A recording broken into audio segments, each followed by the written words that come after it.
welcome back, mystery lovers, conspiratorialists, and pill seekers all across the fruited plain. Pills!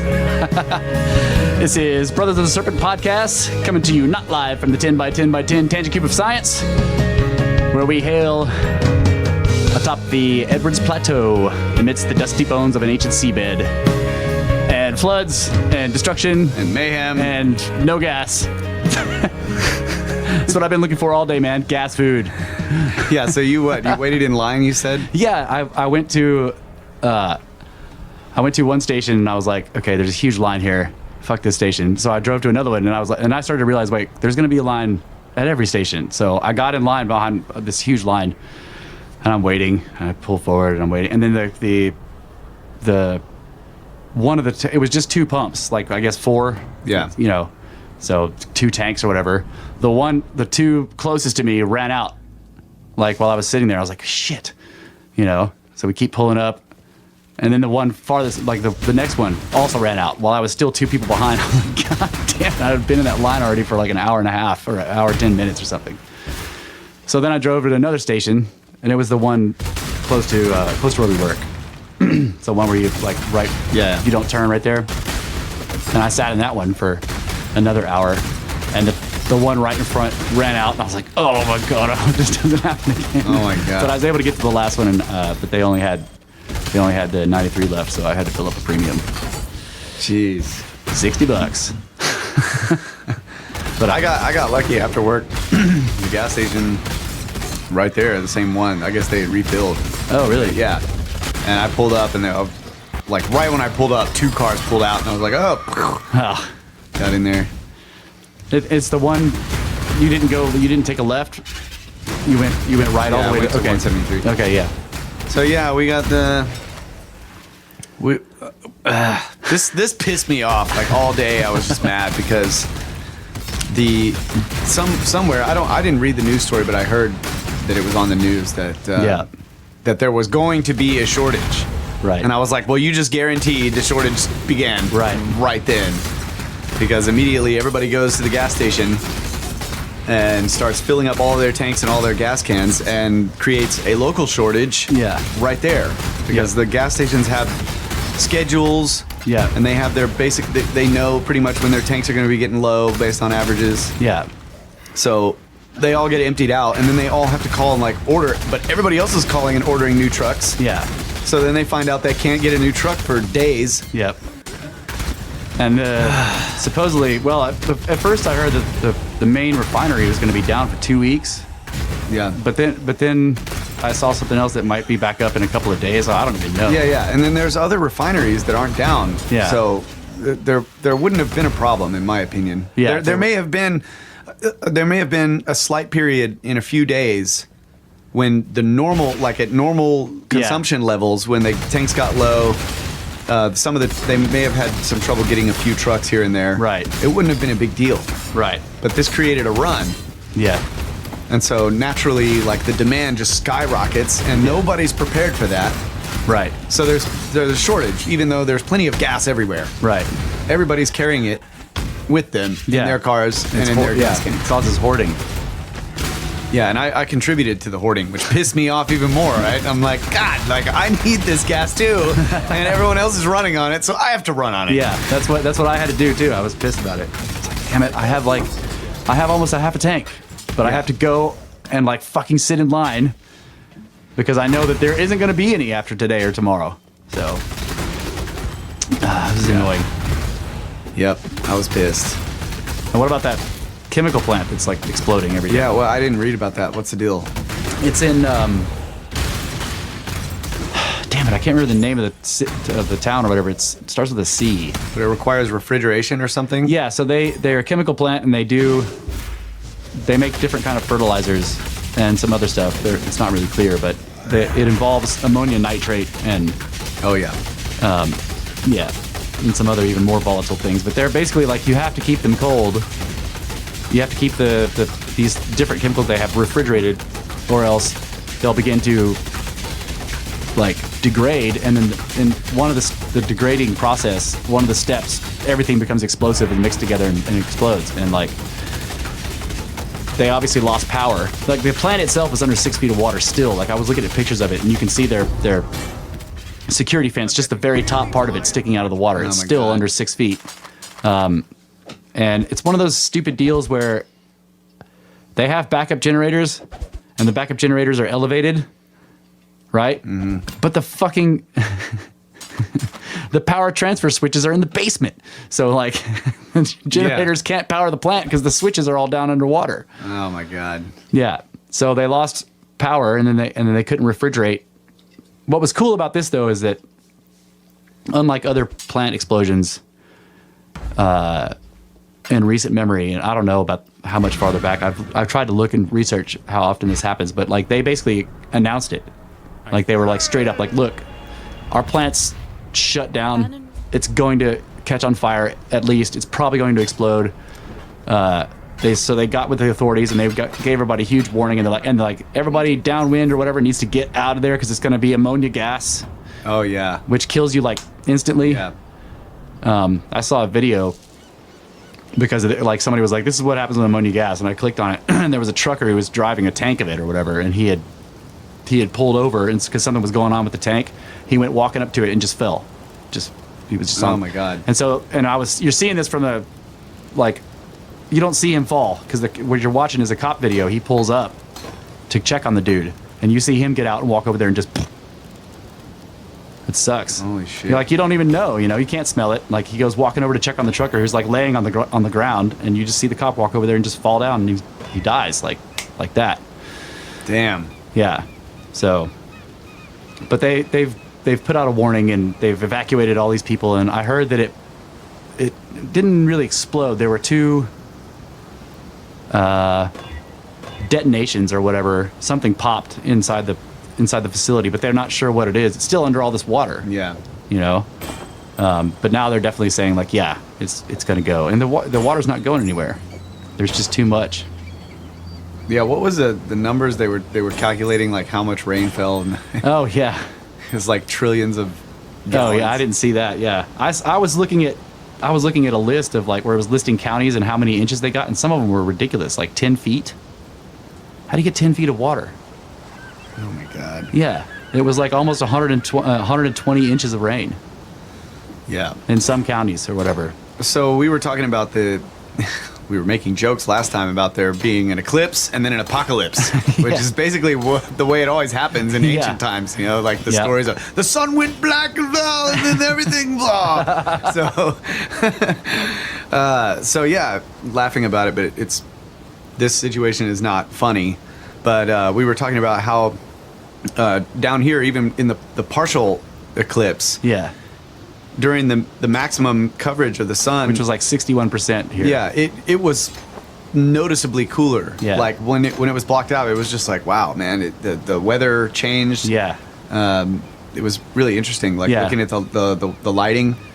So we were talking about how this eclipse like covered this massive landmass from the northeast or the northwestern United States all the way down to the southeast. The band went into the Gulf. Yeah, the band of totality was like 70 miles wide, but the band of like all the way out to like where we were at, down to 50% on either side was humongous because like we're down in South Texas, and like the totality above us was in like, what was it? It was above Oklahoma, right? You had to go into Colorado to get to it. So that's a huge wide band just to go out to 50%. Yeah. And we felt, so like the band of totality went from Washington State down to Georgia and then went out into the Atlantic. But the Gulf had a huge area of eclipse on it too, right? And like I think Harvey came up the Gulf, didn't it? Yeah. Yeah. Yeah. So there was already a It was like a little, so that was the weird thing, is that it was this little depression. Yeah, tropical depression, yeah. And then it started like, and it's been moving incredibly slowly the whole time. Right. So it's not like a normal, a hurricane that gets going and kind of builds up all this strength and it starts hauling ass. Yeah. To get started. It's like a massive disturbance that I'm thinking about it in terms of like swirling water. Like you run your hand through water, you dip your hand down into a pool and you just swipe it by. You'll see all these little whirlpools like spin off. Yeah. And they move away at high speed. Right. But like you do that slowly, right? Yeah. And you create them that, you create ones that don't move it away as fast or whatever. That's Right. kind of what I was thinking. Like Yeah. this cool temperature depression just came along and cruised past this massive landmass all day long, and then goes out into the Gulf, and it just creates this whirlpool. Yeah, and hurricanes are pushed Atmosphere. by high pressure things. That's really what moves them, because they're a low pressure area, and they'll get pushed by some high pressure thing behind them or whatever. And Right. So this one has high pressure zones on either side of it. right. So it got sandwiched. Yeah. Sandwiched by the eclipse. It was an eclipse sandwich. It's very wet. Yeah. Yeah. So now after that we had all the I thought we were gonna get nailed with rain. Yeah. Everybody here was flipping out. I got all prepared. Yeah. I went prepper for the Friday afternoon. Yeah. And then nothing happened, and I was like, what? Yeah. But it's been like fall weather all week. Yeah. Yeah. 4 pounds of ice. We need 40 pounds of ice. Yeah. Filling up all these water things so I can flush my toilet. I'm assuming we're gonna get stuck Yeah. out here in a flood. I bought an extra pack of smokes. That's what I was saying. That's what I was saying earlier. I hope there's not a shortage on beers and smokes. Yeah. Because screw that. Yeah. I'm gonna make a run on the gas stations. That's right. Gonna be smoke shortage. Yeah, because we're behind 3 low water crossings. Yeah. Yeah, so it's kind of hard to get. Well, We got the one right at the bottom of the hill. you have 3 for sure. Oh yeah. No, there's 4 there. 5. Right? There's the one that goes across the main road here, and then there's another one that's on the driveway part. Oh yeah, that's right. So that's 2 more. But then going out this way, you got the one right at the bottom of the hill. Like you go to the bottom of the hill, and there's that one. Yeah. Right? And then there's oh yeah, I guess maybe it's just There's 2. only 2 on that road. But still, Well, there's 2 other ones right next to it, because you got the bridge, and then you got the thing before that. Yeah. Yeah, but those are kind of the same one. Yeah. 5. I liked all the stories though of people just dropping everything and going Yeah. up there. Like if they had a boat, you just see I saw all these pictures of or videos people had taken, I got rescued by this guy. Yeah. He's just a good old boy with a boat. Dude, it would be great if you cruising that Andy Samberg song where you Yeah. never thought I'd be on a boat. Yeah. On the street. Yeah. I'm on a boat, motherfucker. Take a look at me. Straight sailing on a boat in the deep blue sea. In the city. Yeah. Yeah, that would be badass. But no, we I'm are on a boat We're and- laughing and making jokes about it, but seriously, it's we Yeah. have friends in Houston, and they've been going through some shit. Yeah. My parents, one of our longtime family friends, my parents have a friend up there whose name is Harvey. And I'm just like, what the fuck, Harvey? What the fuck, man?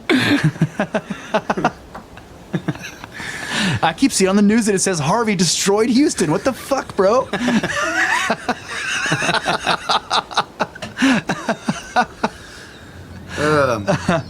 There was other interesting things happening too. Like the night of, when the rain was really hitting hard. I was on Reddit, of course, and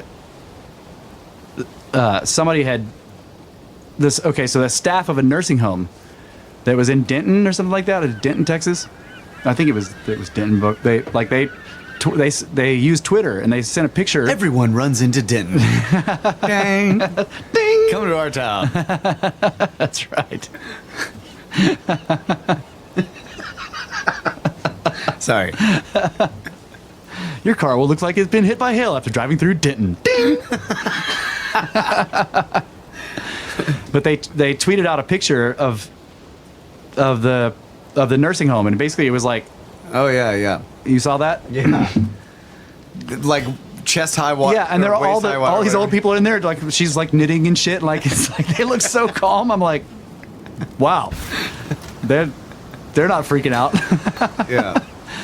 So a lot of people thought it was a hoax. They're like, that's hoax, it's fake. Really? And it was really fascinating because like this is like into the mind of skirptards, like skirptards. I'm reading through all this crap that they're saying, and like people are like, why do you think this is fake? It's not fake. Like rescue people have responded to this, and they're going to get them right now. It isn't a fake picture. What the hell? And they're like, it's bullshit. And then it turns out that the reason they think it's fake is because the people look too calm, right? Or the water's too fucking high. Or in other words, there's no reason except for in their minds they can't reconcile this with reality. Yeah. It isn't like, it looks photoshopped, but that's what they say. They said it looks photoshopped, but it doesn't look photoshopped. You can't accept that as reality. So that was a really interesting glimpse to me in the glimpse into the mind of the scriptard. Scriptards, that's right. Cannot accept reality. Because people were just grilling them on it, like what about it looks fake? Like why do you think which part looks artificial? And it just turned out that they didn't like what the picture was of. Oh, big mistakey. Better turn mine down. I left my ringer on. Sorry. Fortunately, nobody calls me.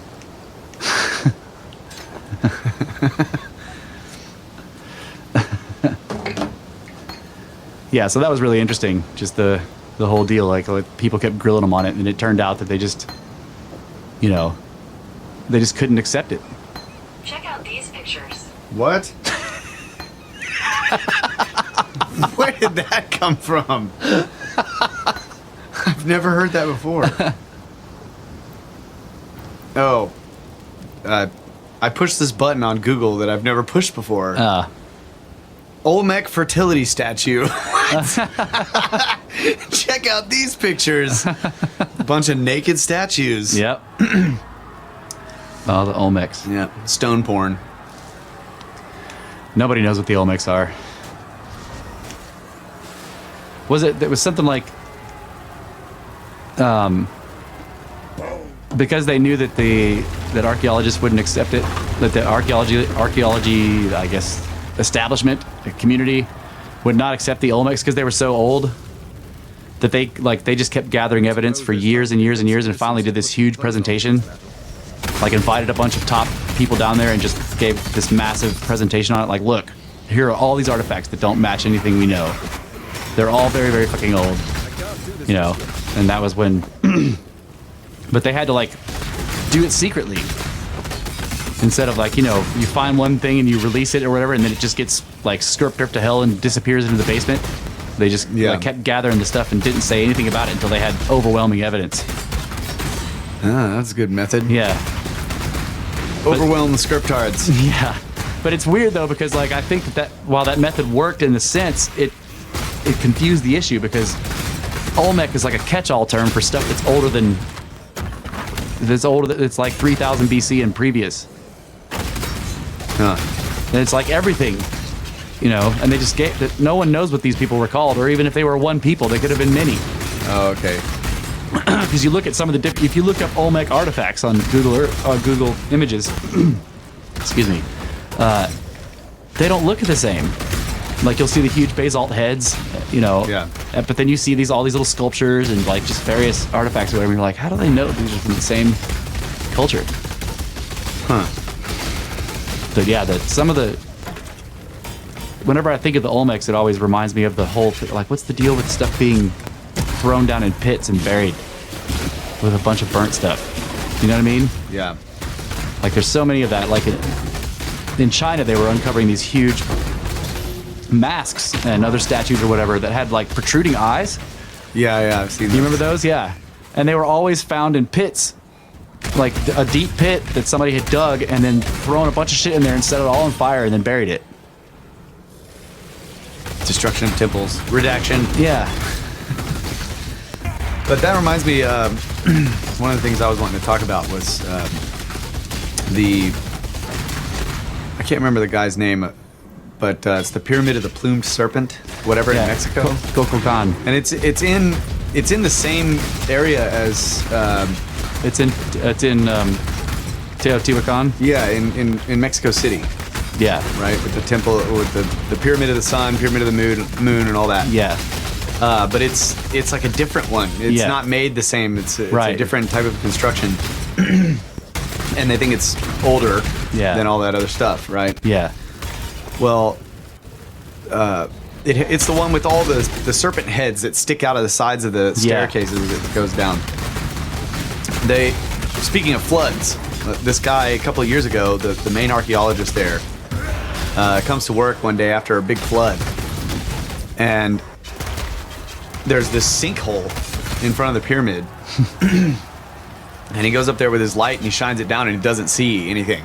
Wow. And it's way down there. So he has So they covered it over? no. Oh, they built a tent around the sinkhole. Okay, 'cause it was actually I mean, the ancient people. there was an entrance elsewhere. Oh, okay. Right. There's actually an entrance that has a sort of a. So they knew Ascending about it, but passage. it didn't go all the way to the surface at the time. They didn't know about it. Oh. They did not know. So they did not know about this. It was basically a sinkhole, and he has them lower him down into it. I mean, the ancient people, they didn't know about it? I'm sorry, I'm confusing your story. Well, yeah, somebody knew about it because it was built. Okay. The sinkhole was just one part of the shaft because it's this massive tunnel under the. It goes all the way under the center of the freaking pyramid. Yeah. Right. And then comes out into the plaza. Same Right. way as we were talking about recently, the one that they just found under the Pyramid of the Moon. Same deal. Yeah. Pretty much the same deal. They're all connected, yeah. So, but of course they're always surprised. Oh my God, there's a tunnel under this pyramid. Yes. Yeah. There's, a tunnel There's under always the a tunnel under the pyramid. Damn it. so yeah, he has them lower him down in there, and it's way down. I can't remember it's really deep. And he gets down there and he realizes it's a tunnel. And he's come in through the ceiling of part of it that had collapsed in, and it was all this rubble and everything in there. So the flood somehow weakened the ground above part of the tunnel, and it collapsed. So they build this tent around the hole, and they begin excavations. Takes them a long time. Yeah. They get all this shit out of there, and they're taking it out like, 1 grain of sand at a time. Yeah, that's why they're all uniformitarians and freaking. Yeah. That's how they move. Yeah. Freaking toothpicks and dedication. Yeah. Thank God archaeologists did not dig the Grand Canyon. Okay. Anyway. It would still be a little ditch. Yeah. And they would be going, we don't have the funding. No, you can't dig in it. Right. Well, we can dig it fast. No. Anyway, they get down there. They clear up the part that caved in, and the whole. They realize that it's a tunnel, but it's like full of debris, like all the way through. So is it purposely filled? It's like it was buried. Yeah. So there's like a gap in the top, right? So it was dug out, built basically, and then there was an entrance that had a descending passage elsewhere, which they eventually uncovered and opened that up, and sort of closed up the hole that was a shaft that they were having to go down into. Yeah. And all of the stuff that they're pulling out is just full of artifacts. Wow. Like all of these artifacts, and like you were saying, ash and burnt shit. Yeah. Bones, all this stuff, animal bones and all this kind of shit. And they're like, oh my God, like it's gonna be a tomb. So of course they don't know who built this pyramid Or the whole city. Yeah, but they think they know who built the city. Yeah. But that this pyramid, what were you saying, Kukulkan or whatever? Kukulkan, yeah. Yeah, Which that- is basically Quetzalcoatl, the plume serpent. Right. Yeah. If I have this right, they think that this one far predates that stuff. Yeah. Okay. Yeah, I agree. Stuff. Yeah. And they don't know. They think it was a totally different culture because that pyramid has this writing all over it. It's got this hieroglyphic type writing that no one's ever translated. No, I didn't know that. Yeah. Cool. It's got these symbols all over it, and the artifacts that they were pulling out had the same writing on them. Ah. So it's presumably the same culture that did this burial. Or somebody came along later and burned all their shit and threw it in this and threw tunnel. it all in this tunnel. Yeah. But dude, God, like so it takes them years to excavate all this, and this guy, the guy that was doing it, he's pretty cool, but he's still sort of a standard modelist in Mexico terms, Right. which they're a lot more open. Yeah. They leave a lot of things to question as opposed to Egyptologists who are just like, yeah, we know. Right. And which I think is cool. American archaeologists are terrible about that too. Yeah, so I think that's cool and respectable, but they still kind of, they're still toeing the line a little bit. Right. And they're just like, we know the pyramid, they've never found any tombs at any Mexico pyramids. Right. Right, but they're like, they're tombs, pretty Yeah. much. So they're thinking that this tunnel is going to lead them to a tomb but they also The king think and queen of the, yeah. there's this theory that there was like, the kings and queens, there was a different type of deal. I don't know how they think they know this stuff about the system for this pyramid. But they're like, maybe it'll be full of a bunch of like it'll be like a crypt for the royalty, is what they were kind of thinking. So they get all the way back to the very back, and they've found nothing. no human remains, no tomb. And in the very back of the tunnel, there's two things on either side of the tunnel. There's like a antechamber. A T. Yeah, it tees off, and there's two antechambers, and they're deep. So they're like, they haven't found the floor yet of those two things. So they're excavating them. They're like, yes, this is where the tombs are, right? This is the tomb. They finally get all the way to the bottom of it. No tomb. But that's where they start finding the mercury. Liquid mercury. And it turns out that the entire floor of these antechambers, or whatever they are, the rooms on They're shafts if they went down like that. well, they went down, but they were sort of rooms, right? That they were just deep. They had a deeper floor. I don't know how many feet down. Okay. But it was a deeper floor. On the floor, the whole floor is contoured like a map, a topographical map, and they think that maybe the mercury, because the mercury settled in these pools and little lines, snaking lines like rivers and lakes. Yeah. So like the whole thing was a freaking badass like map or something. Holy shit. Yeah. I was like, dude. But they throw, in the story, they're kind of just like, we think it may have been a map, but we're really upset that we didn't find any tombs. I'm like, holy shit, dude. Number one, liquid mercury, again, at the bottom of a freaking pyramid, underneath a pyramid. And in this case, the other thing was the whole tunnel in the shaft had pyrite, fool's gold, little tiny crystals put into the wall. Whoa! All the ceiling of the whole shaft, all the way down. So in dim candlelight, it just lit up like stars.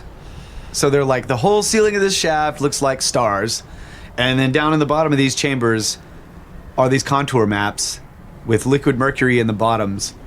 And I'm just like, holy shit, dude, you have made an amazing freaking discovery, and you're upset that you didn't find freaking a tomb. That sounds exactly like the Chinese legends of that guy's tomb, that the ceiling was covered in stars, and that he was the legend says that he's like, they built his castle under the ground in the tomb and surrounded it with a moat of mercury or whatever, so that like he's on this island in a lake of mercury that reflects the ceiling, which is covered in stars. Oh my god. And then also I've been reading that Robert Bauval book that you gave me, and he's talking about the pyramid text, the Orion correlation, the Saqqara pyramids or whatever. The ceilings of those chambers inside the pyramid, completely covered in stars. Yeah. But they're painted. Yeah, they're painted stars, yeah. But there's like thousands of them all over the ceiling. So, once again, like one in China, one in Mexico, one in Egypt. The same thing. Yeah. It's just hard for me to believe that on the one hand, that these are tombs at all. I mean, there's just nowhere where there are pyramids are they finding freaking tombs. Right. There's a few small pyramids that are more recent. Yeah. But these really old ones, they were never tombs. They're not tombs, and they all have these subterranean chambers and tunnels. Yeah. That have very strange things. And that was the other thing I was going to ask you. The subterranean chamber in the under the Great Pyramid. Have they fully excavated all that stuff? Because I remember there was like all the rubble that the earlier people had dug out of. Yeah. When they were trying to find the chambers inside the Great Pyramid, they had just thrown it down in the bottom. Yeah, and then whoever dug the well shaft. Yeah. Which is. So have they fully excavated like everything out of the subterranean chamber in the under the Great Pyramid? I'm not sure. I know that there is, when you get down to the subterranean chamber, there's another pit. And like when you look at pictures of it, you can see it's kind of got a railing on it. And I've never seen pictures down in that pit, so I don't know.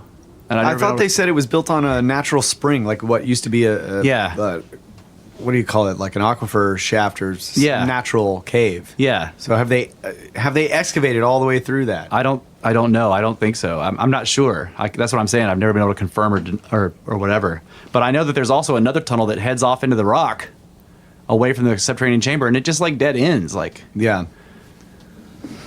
And the ceiling of that chamber too is all. It isn't flat. It's like it's contoured. Yeah. And, you know, people say like, "Oh, they didn't finish it, or it's really raw," and I'm like, I don't think that's what's happening. Yeah, they pretty much did everything on purpose. Yeah. It's kind of the way I look at it. Yeah. But so I've been thinking recently after looking into this Mexico stuff that there's so much stuff in Mexico, and the environment, the archaeological community there, the whole environment for research and discovery seems a lot more open.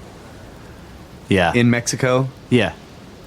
And the only time they hesitate is when they're talking to Americans, because the American archaeological community is so, just like they're real rigid. Yeah. But I'm just thinking in terms of like my aspirations, like I want to go there. Like if I had the opportunity to go see the Great Pyramid or to go down to Mexico and like walk to the edge of the cut jungle beside a pyramid and just freaking go, because you can. Yeah. Like I took a trip with Laura. We went to Cozumel. And rented a Jeep and drove off to the nearest ancient site that I could find on a map or somebody told me about or whatever. And they had been clearing it out.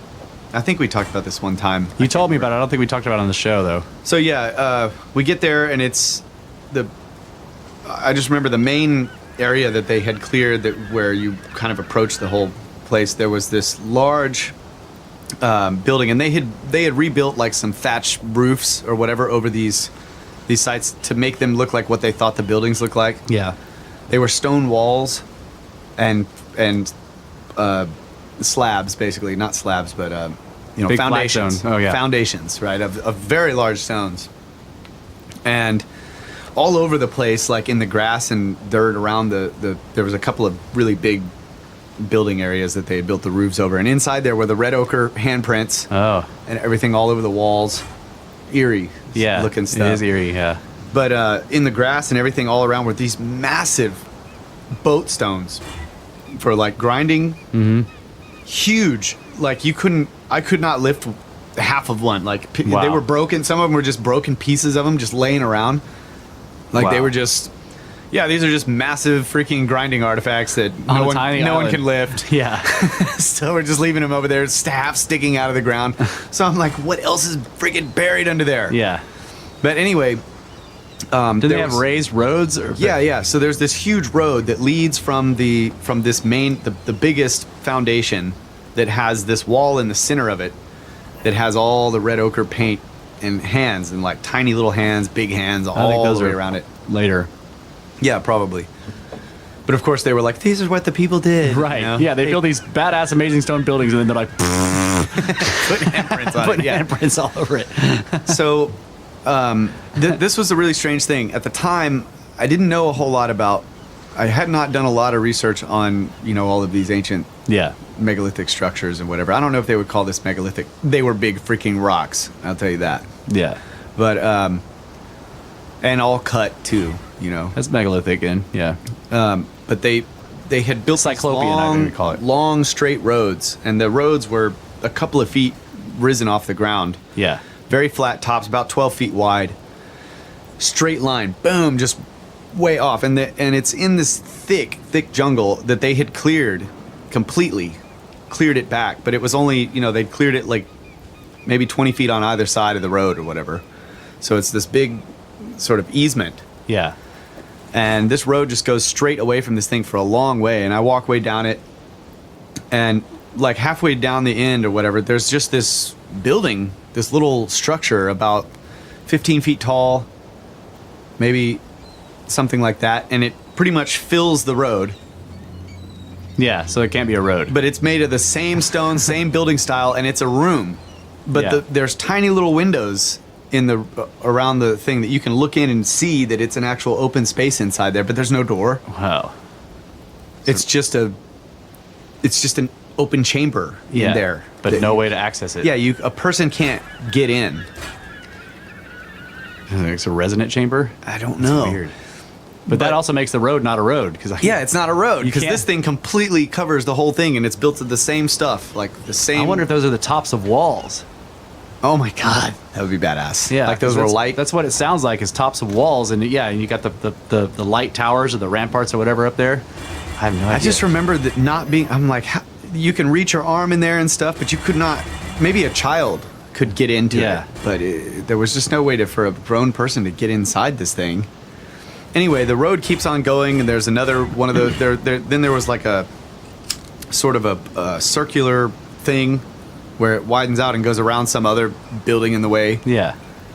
that was more open, and then it keeps on going, and then boom, right into a wall of jungle. Yeah. And I just I go to the edge of it, and I'm just like pulling the jungle apart and like looking like what, and I turn around and just look down this thing, and I'm like, what is this? Yeah. And they're like, this is the road for blah blah and ceremony and worship and Yeah. bullshit, all of their fake stuff that they made up about things that they don't understand. Right. They built this massive road for it. And I'm just like, no. Yeah. Like, I don't know, therefore temple. yeah, that's pretty much what it was. Temple of this, temple of that, Yeah. worship of that, and fake stories. Right. But it was a fascinating place, and it was right there in Cozumel. The people there are freaking awesome. Oh, cool. They're just so friendly and helpful. Super cool. Sweet. I would love to go there and see that because I've heard of those the straight roads that just go off into the jungle, and I agree they're not roads. Yeah. And I don't think we know what they are. I found one place where I like slipped into the jungle, found some openings or whatever, and found this little cave off to the side of the place. But I didn't have a flashlight in it. I totally came unprepared. I was like I was on a cruise ship, and I Yeah. was like, wait, we're in Mexico. Pyramids! I was on my honeymoon, so I was like, yeah, like, just let me have this one day. Yeah. To get lost and die. Yeah, Forever. and eaten up by the biggest mosquitoes I've ever seen. Yeah. Laura was very, very cool. She stayed there miserable with me. She was having a tough time, but we were both getting just destroyed by Oh, these man, mosquitoes. I But bet. I didn't care. Yeah. I was just like, show me more pyramids. Where do these go? And that was before you had researched anything, but we need to take a break. So we'll come back and talk about more pyramids and giant mosquitoes and bloodsuckers when we come back. Snake bites.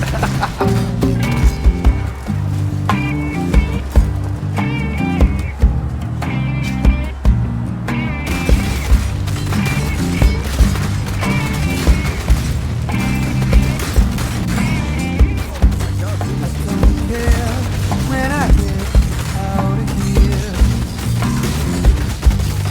that's a lie that I tell. Let it fall on closed eyes and deaf ears. Just as long as you can tell. Snake Bros. We're back. Talking about pyramids and hurricanes and eclipses, apocalypses, and snakes. That's right. So yeah, I wanted to go back to the eclipse. You were telling me some stuff about it. Yeah, the totality is completely different. Like anybody who saw the eclipse, a partial, even all the way up to 99%, totality is something completely different. Like it only lasts for a minute and a half, maybe 2 minutes, and it's a very short window when the moon completely occults the sun. Like it totally covers it. And if you go online, you can find pictures of people took things called the diamond ring, where basically like either right before or right after the moon is completely covering the sun. So like right before it completely covers it, there's like this ring of light, and then there's one bright flash. Yeah. Right? It looks like a diamond ring.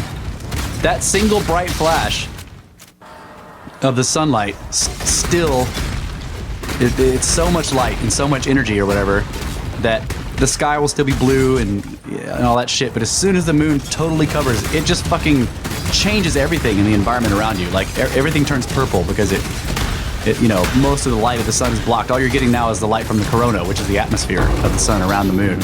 So like the sky goes dark purple, and then everything around you looks weird. It's like it's not dark. It's not like nighttime because even with the sun totally occulted in the sky, it's still many times brighter than the moon. Yeah. Like when the full moon is up during the how bright that could be. Everything's silvery, right? It's a gray silvery like when the full moon is up. So this is like that, but it's many times brighter than that. So it's like a weird nightfall deal. The temperature drops 10 degrees almost instantly.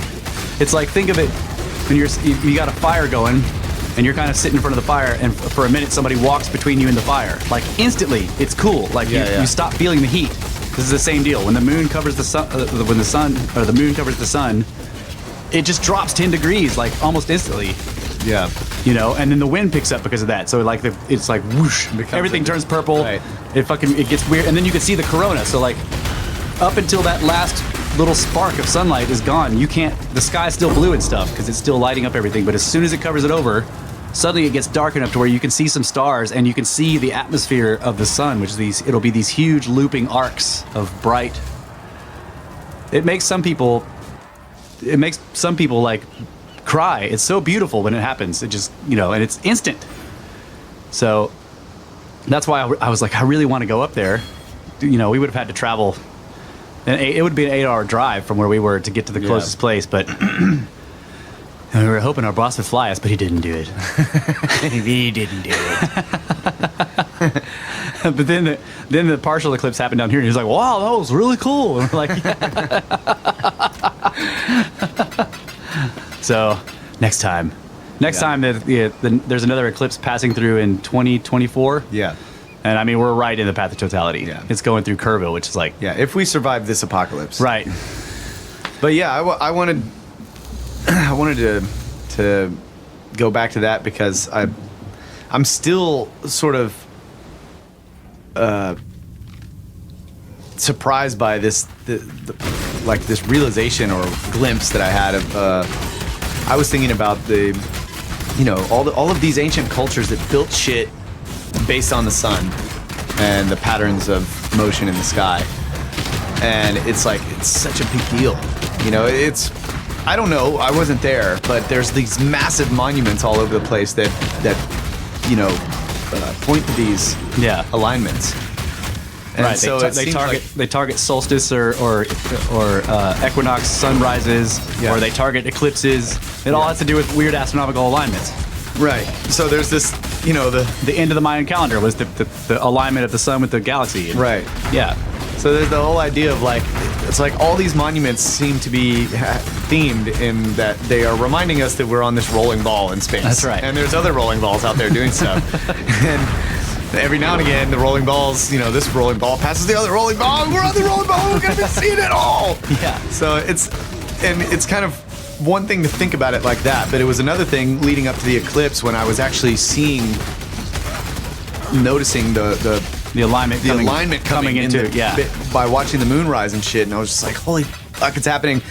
And nowadays we have the internet, so I had been for weeks reading news stories and seeing comments and everything about all the people that were getting excited and making preparations to go witness this occurrence. I was reading about how millions of people were flooding into these little towns. Yeah.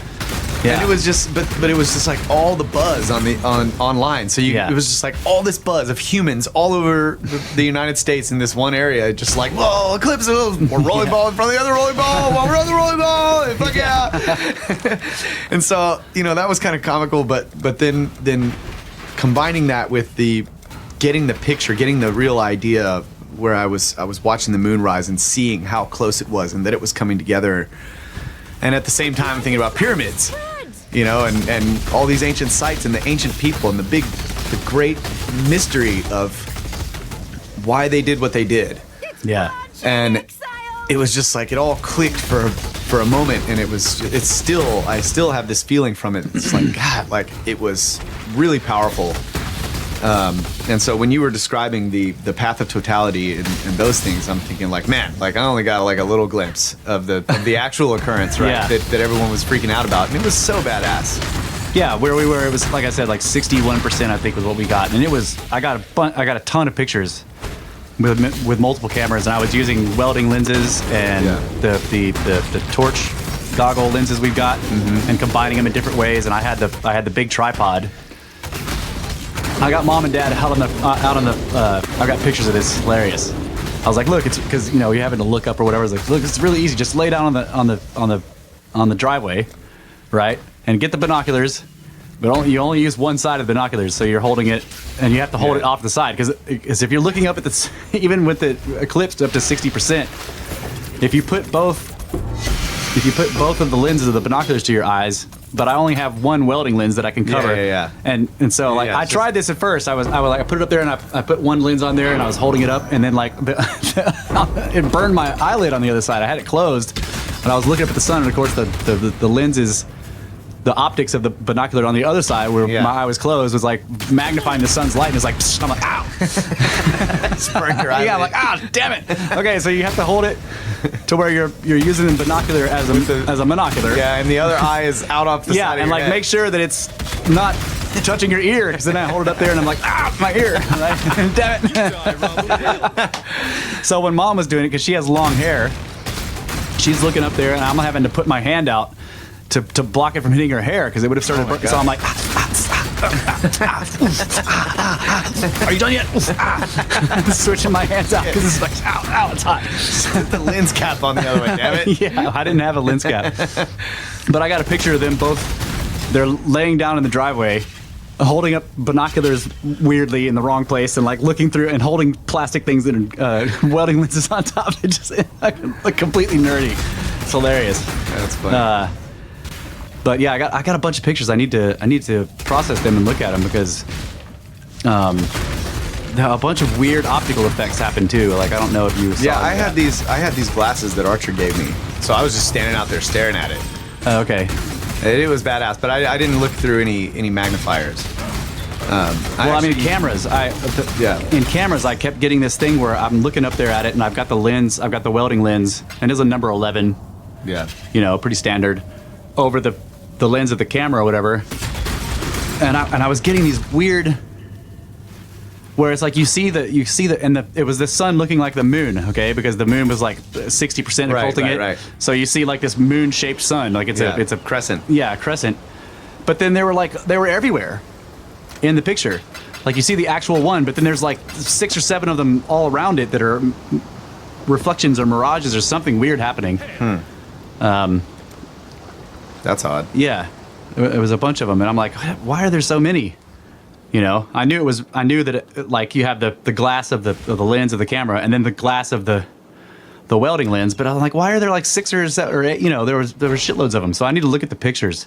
The other thing I'm interested in is, did anybody do the Foucault pendulum experiments? Oh yeah.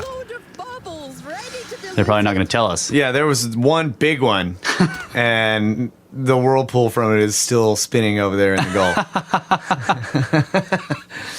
Oh, that's a good point. Yeah.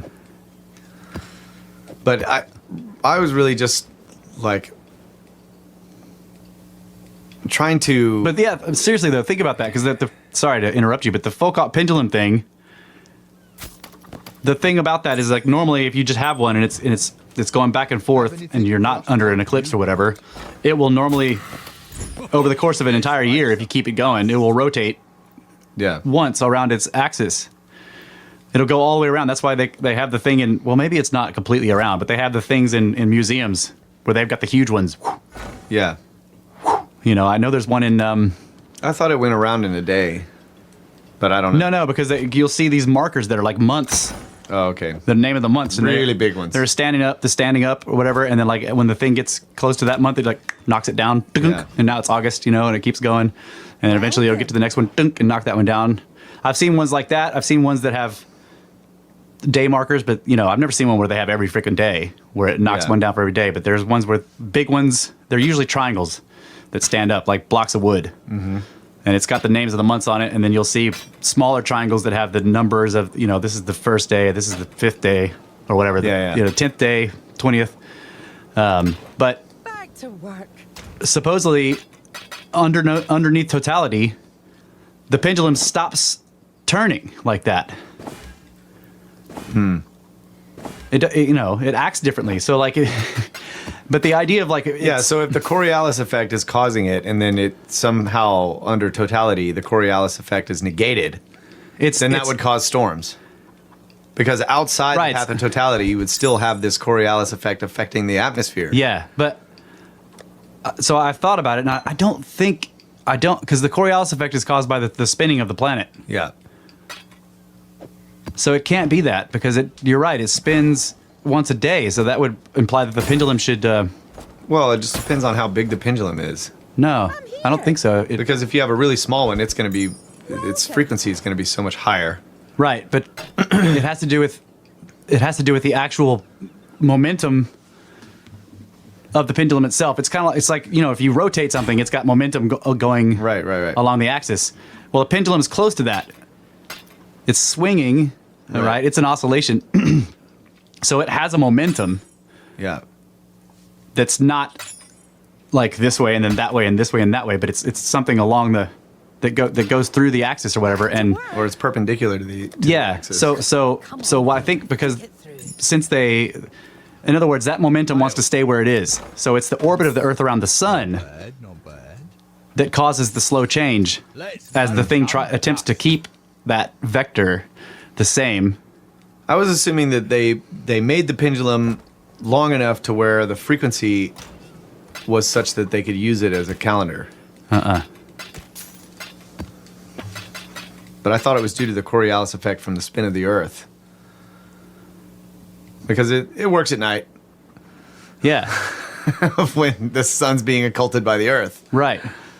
So it's something else happening, is what I'm saying. Yeah, I don't know.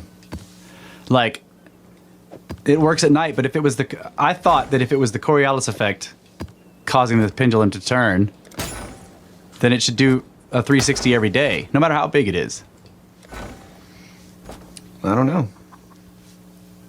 Because why would the Coriolis force cause it to spin? It's the same deal. Yeah, but it doesn't.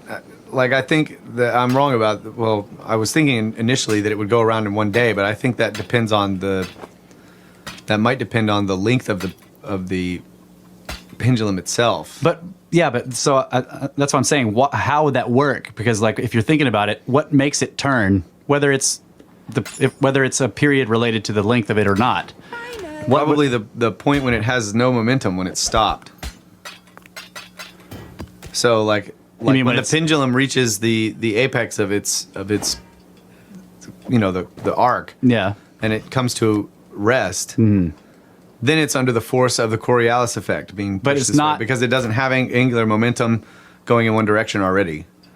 So it should be under the force the whole time, though, right? Right, but it's what I was thinking. You're saying is right there. While it's in motion, its force is like the faster its acceleration, right? As it's coming down to the center line, it has more momentum in the direction that it's moving, and so the Coriolis affects it less until it comes to rest.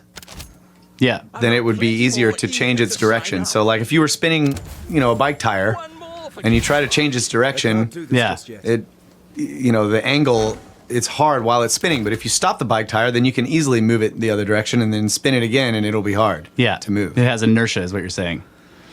It has inertia when it's moving fast, and none so when when it reaches the top of the curve, its inertia is at some point at 0 or whatever, and so it's under the effect of the motion of the Coriolis effect more, or that's when the curve, it moves it over a little bit, and then it starts building up speed again. Can change the direction of the vector or whatever. Right. And so that would make it so that the higher the frequency, the faster it would go around in a circle. That's what I was thinking. Yeah. So they make the ones you were talking about. You were saying they're like huge. Because I've seen many different ones that are different lengths, but maybe it's the weight at the bottom too. Oh, maybe so. Yeah. Probably a lot of factors. I don't think that's what it is. I think they all, any one of them would rotate the same amount because it's a constant force. Maybe it is. Maybe you could be right. I have no idea. I don't either. And I couldn't find anything about what it is exactly either. Like when I was trying to read about this, I'm like, well, what is changing during the eclipse? What's different? That I don't understand. I don't know. And then of course that makes you ask, well, so what does it do normally?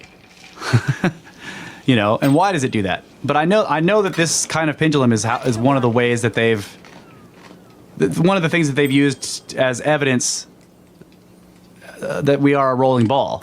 Yeah. That we're not a flat plane or anything else. Like we actually are in a sphere. Take that, flat earthers. Yeah. Pendulums, they go around. Around. In straight lines. But yeah, I've been looking for any kind of information. Like, did somebody do this experiment? Did it work? Did they see the same the same effects or whatever that this guy initially said that he saw? Yeah, I haven't seen anything about it. Yeah, they're not going to tell us. But what I was trying to say is that there's all these ancient sites everywhere that are pointing to these things, and I need to make the correction too. About the I'm thinking about Serpentine. it. We were talking about the Serpentine Mound, and I was not sure if it was a solar eclipse predictor or a lunar eclipse predictor, and I found out it is a solar. The mouth of the Serpentine Mound is a solar eclipse predictor. It's the summer solstice solar eclipse predictor. Summer solstice eclipse. Yeah, which is like a lot less frequent than just any solar eclipse. Yeah, it only happens. Welcome. Yeah, we're gonna have to look that up because I don't know how often that is Yeah, on the summer solstice in that area. and it's pointing at the astrobleam. So, like, is it Yeah. implying that There was a cataclysm after the eclipse, man. a solstice eclipse? Yeah. So we were approaching the autumn equinox, Right. We were. which Yeah. is on the 22nd of September. Yeah. And we have this, we have this solar eclipse, and then we have this apocalypse. It's very local apocalypse, though. Yeah. But still, Yeah. great floods. After Yeah. the sun went black, then great floods came. And then giant chemical explosions. And then no one had gas. I mean, anyway. Yeah. And of course, it's gas that's saving everybody. Yeah. No, I was going to say, yeah, my prediction is that there's going to be all these news stories about, people with electric cars.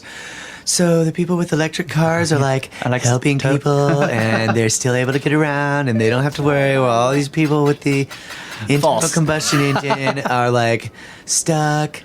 Yeah. So electric cars are the future. Like, yeah. Yeah. How many people can you save with your electric boat? 0.5.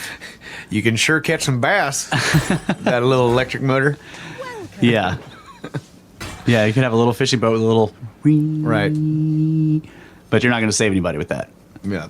I mean, you might be able to save some, but as soon as you get 4 people in there, Look, it won't I'd be move. totally down with electric cars if they were nuclear. Come on.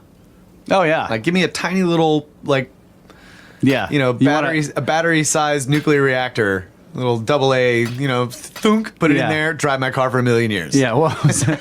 And what was it in Back to the Future? The thing that he had where he's throwing trash in it at the end of the movie. He's like throwing aluminum cans and what was it called? It was like the Mr. It was Mr. something. This don't big know. can or whatever. He's like, where are we going? We don't need roads. And that's what it was in Houston. In Houston, roads. That's right. Where we're going, we don't have roads. Yeah, actually, the reason, one of the things about Houston, I lived there for a year. One of the things about Houston is it floods every time it rains. And I mean every fucking time. Every time. Yeah. Because the main thoroughfares, the main, not the interstates necessarily, but the main highways in Houston are the flood drain routes. That's just how it is. That's how they designed the city. Yeah, so when And it that- rains, stay home. Well, That's one reason why I think that's one of the reasons why they did not evacuate. right, because it was a Category 1. Yeah, and that First was- it was a tropical storm, and then it became a Category 1 until like the night before. Yeah, I And was you need talking to like Todd. you need like a week weeks time to do a real evacuation where you get all the old people out, everybody out of the hospitals. Yeah, I was talking to Todd, and he was saying that he thought the guy made a good move by not doing that because people they would have been backed up on all the highways, which would have become the waterways. Which is like Rita. That's how they all get Hurricane killed. Rita, right? Like after Katrina or whatever, because of Katrina and the non-evacuation that killed so many people or whatever, they freaked out when Rita was coming and like ordered an evacuation everywhere. And then people, like over 100 people died in the evacuation attempts, stuck on the roads, starving to death. That's terrible. Overheating and, you know, dying from heat exhaustion and shit, just like stuck on the freaking highway. Even though during the hurricane evacuation things, and you'll see this when you're driving around Houston, you see big painted things with a swirly thing on there and it says evacuation route, where they turn both sides of the freeway into like one direction. Oh. And it's still, you know, miles and miles and miles of cars just sitting there. That's crazy. For days. And you run out of food and you run out of water. Oh my God. Yeah. Not cool. Yeah. Stay home. Yeah. I'd be like, dude. It was a good move. So I saw a picture of this other guy who he bought this like porta-dam. Yeah. Copper house. Yeah. It's like this huge thing that you fill with sand. This huge tube bag. And I guess it's like 3 feet tall or whatever. I don't know. But he bought it and like put it together. I guess it cost him like about $8,000 or something. And he filled the whole thing with sand all the way around his house. And there's pictures of it. And it's just like there's just flood water everywhere. And his yard is green grass. And it's like his house is sitting in the middle of this coffer dam. Yeah, coffer house. He's like totally cool. It's like, yeah, $8,000. Saved my house. Man, it would have sucked if it would have gotten just high enough for all the pours over it or whatever. Yeah, I wonder what the pressure is at the bottom of one of those.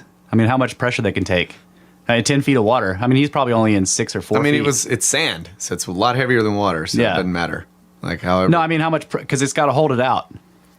Like, when will it buckle? You know what I mean? At the bottom, because the pressure is higher at the water pressure, PSI, at the bottom of the water.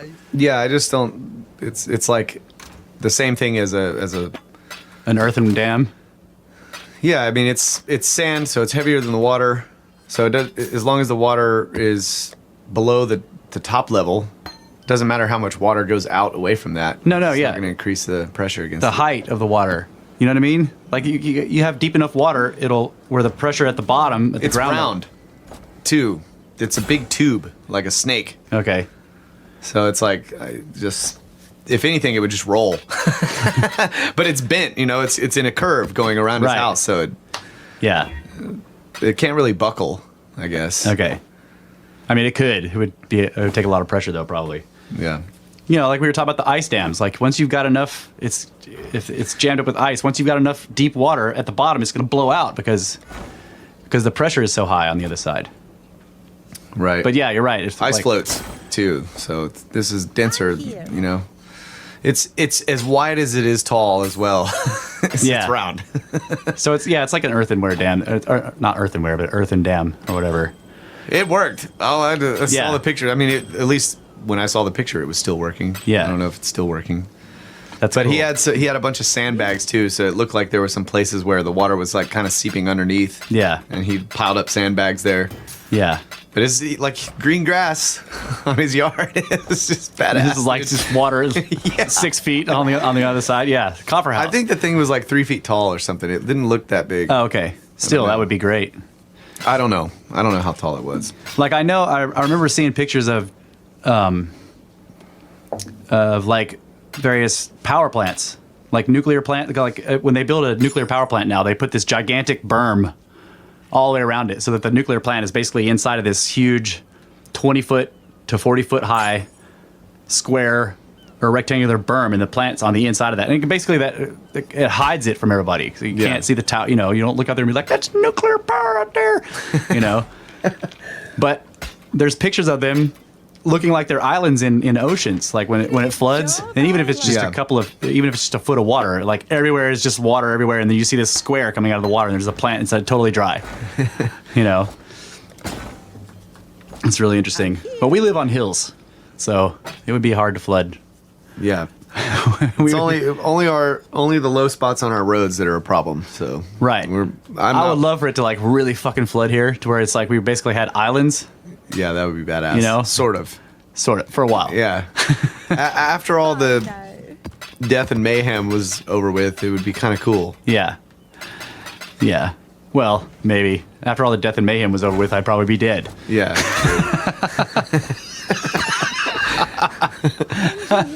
And yeah, if it seems like we're joking a lot about this flood in Houston, like I feel so much badass stuff is happening. You know, people are getting saved. I know that there is some death toll, but it's just like there was a flood like this in Houston about 100 years ago or so that killed almost 12,000 people, between 6 and 12,000. They're not really sure how many people, and it's like that's horrific, you know.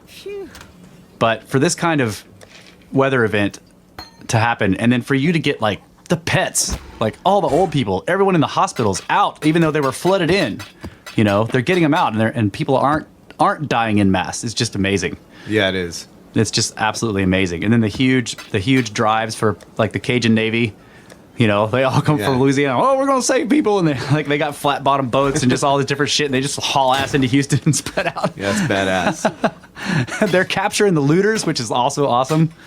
You know, you got first responders going everywhere, and then some area they come back and they're like, yeah, we got shot at over there, and then all the police are like, go there and just kick their asses. It's really awesome, the coordination, and it's amazing to me. It's like I've seen online a whole bunch of people bitching about how did we even let this happen? Like Houston's dumb. Like why is it built in a marsh area? Like this whole town planning, or why didn't they evacuate? Blah blah blah. And I'm like, look what's happening right now. Like all these people are caught in this flood that like should be killing them en masse right now. They should be dying all over the place. You know, especially the ones that are like in hospitals. Like during Katrina, that was one of the worst deals. Like I was reading this guy's account of, he was not a first responder, but he was a volunteer medical tech. Yeah. And he was in the dome or wherever they were bringing in he was like just every day, for every 15 minutes, more people coming to the hospitals. That none of them had any of their paperwork. We didn't know what was wrong with them or what was going on. Most of them didn't know, or they couldn't talk, or they were passed out or in a coma. Oh, he was like, it was a fucking nightmare. And then a truckload or a boatload of paperwork would show up, and they just dump boxes and boxes, and you're like, you don't know who it's for. Oh man, that's terrible. And he's like every day I'm helping people and like going from one person to the next, and he's like, and I don't know if any of them survived. You know, said he had nightmares about all these people. Like one guy was in traction on both arms and legs, and he's like, what happened to him? You know, can't walk, can't swim. Jeez. So yeah, he was comparing that to this, and he's just like, it's night and day. Yeah.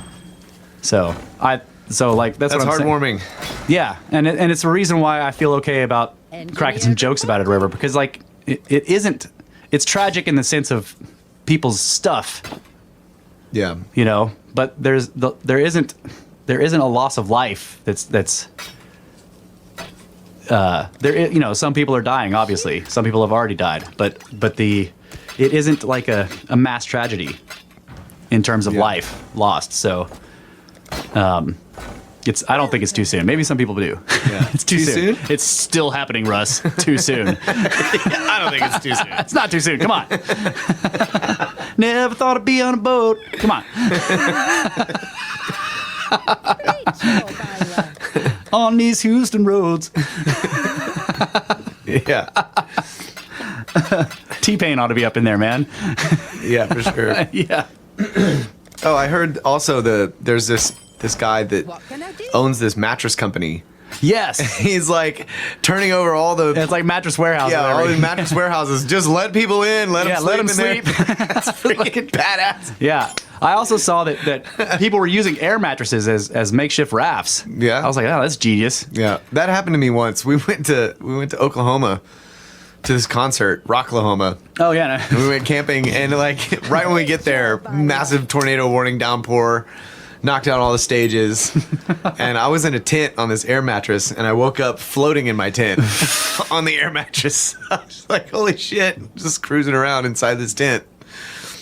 There was a foot of water out there. Okay. We gotta take another break. Yeah. Sorry, I've been looking up this pendulum thing. I want to find out. Okay. So when we come back from the break, We're not talking about pendulums when we come back. but we'll swing back around to it. Yeah. We're gonna talk about the significance of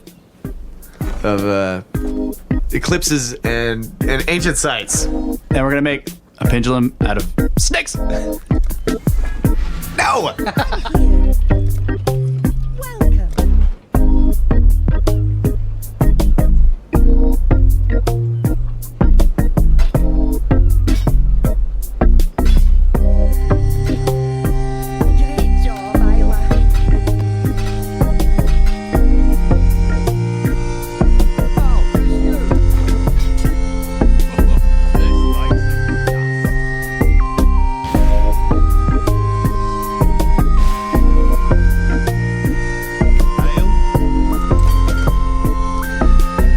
And welcome back, pendulums and gentlemen. We are Pendulums of the Snake, coming to you from the 10 by 10 by 10 pendulum of science. And we are not here to talk about pendulums. We're not talking about pendulums. Look, Just swinging through this podcast here, but we're not talking about pendulums anymore. look, we gotta have angular momentum in this fucking podcast. Angry momentum? We're losing our angry momentum.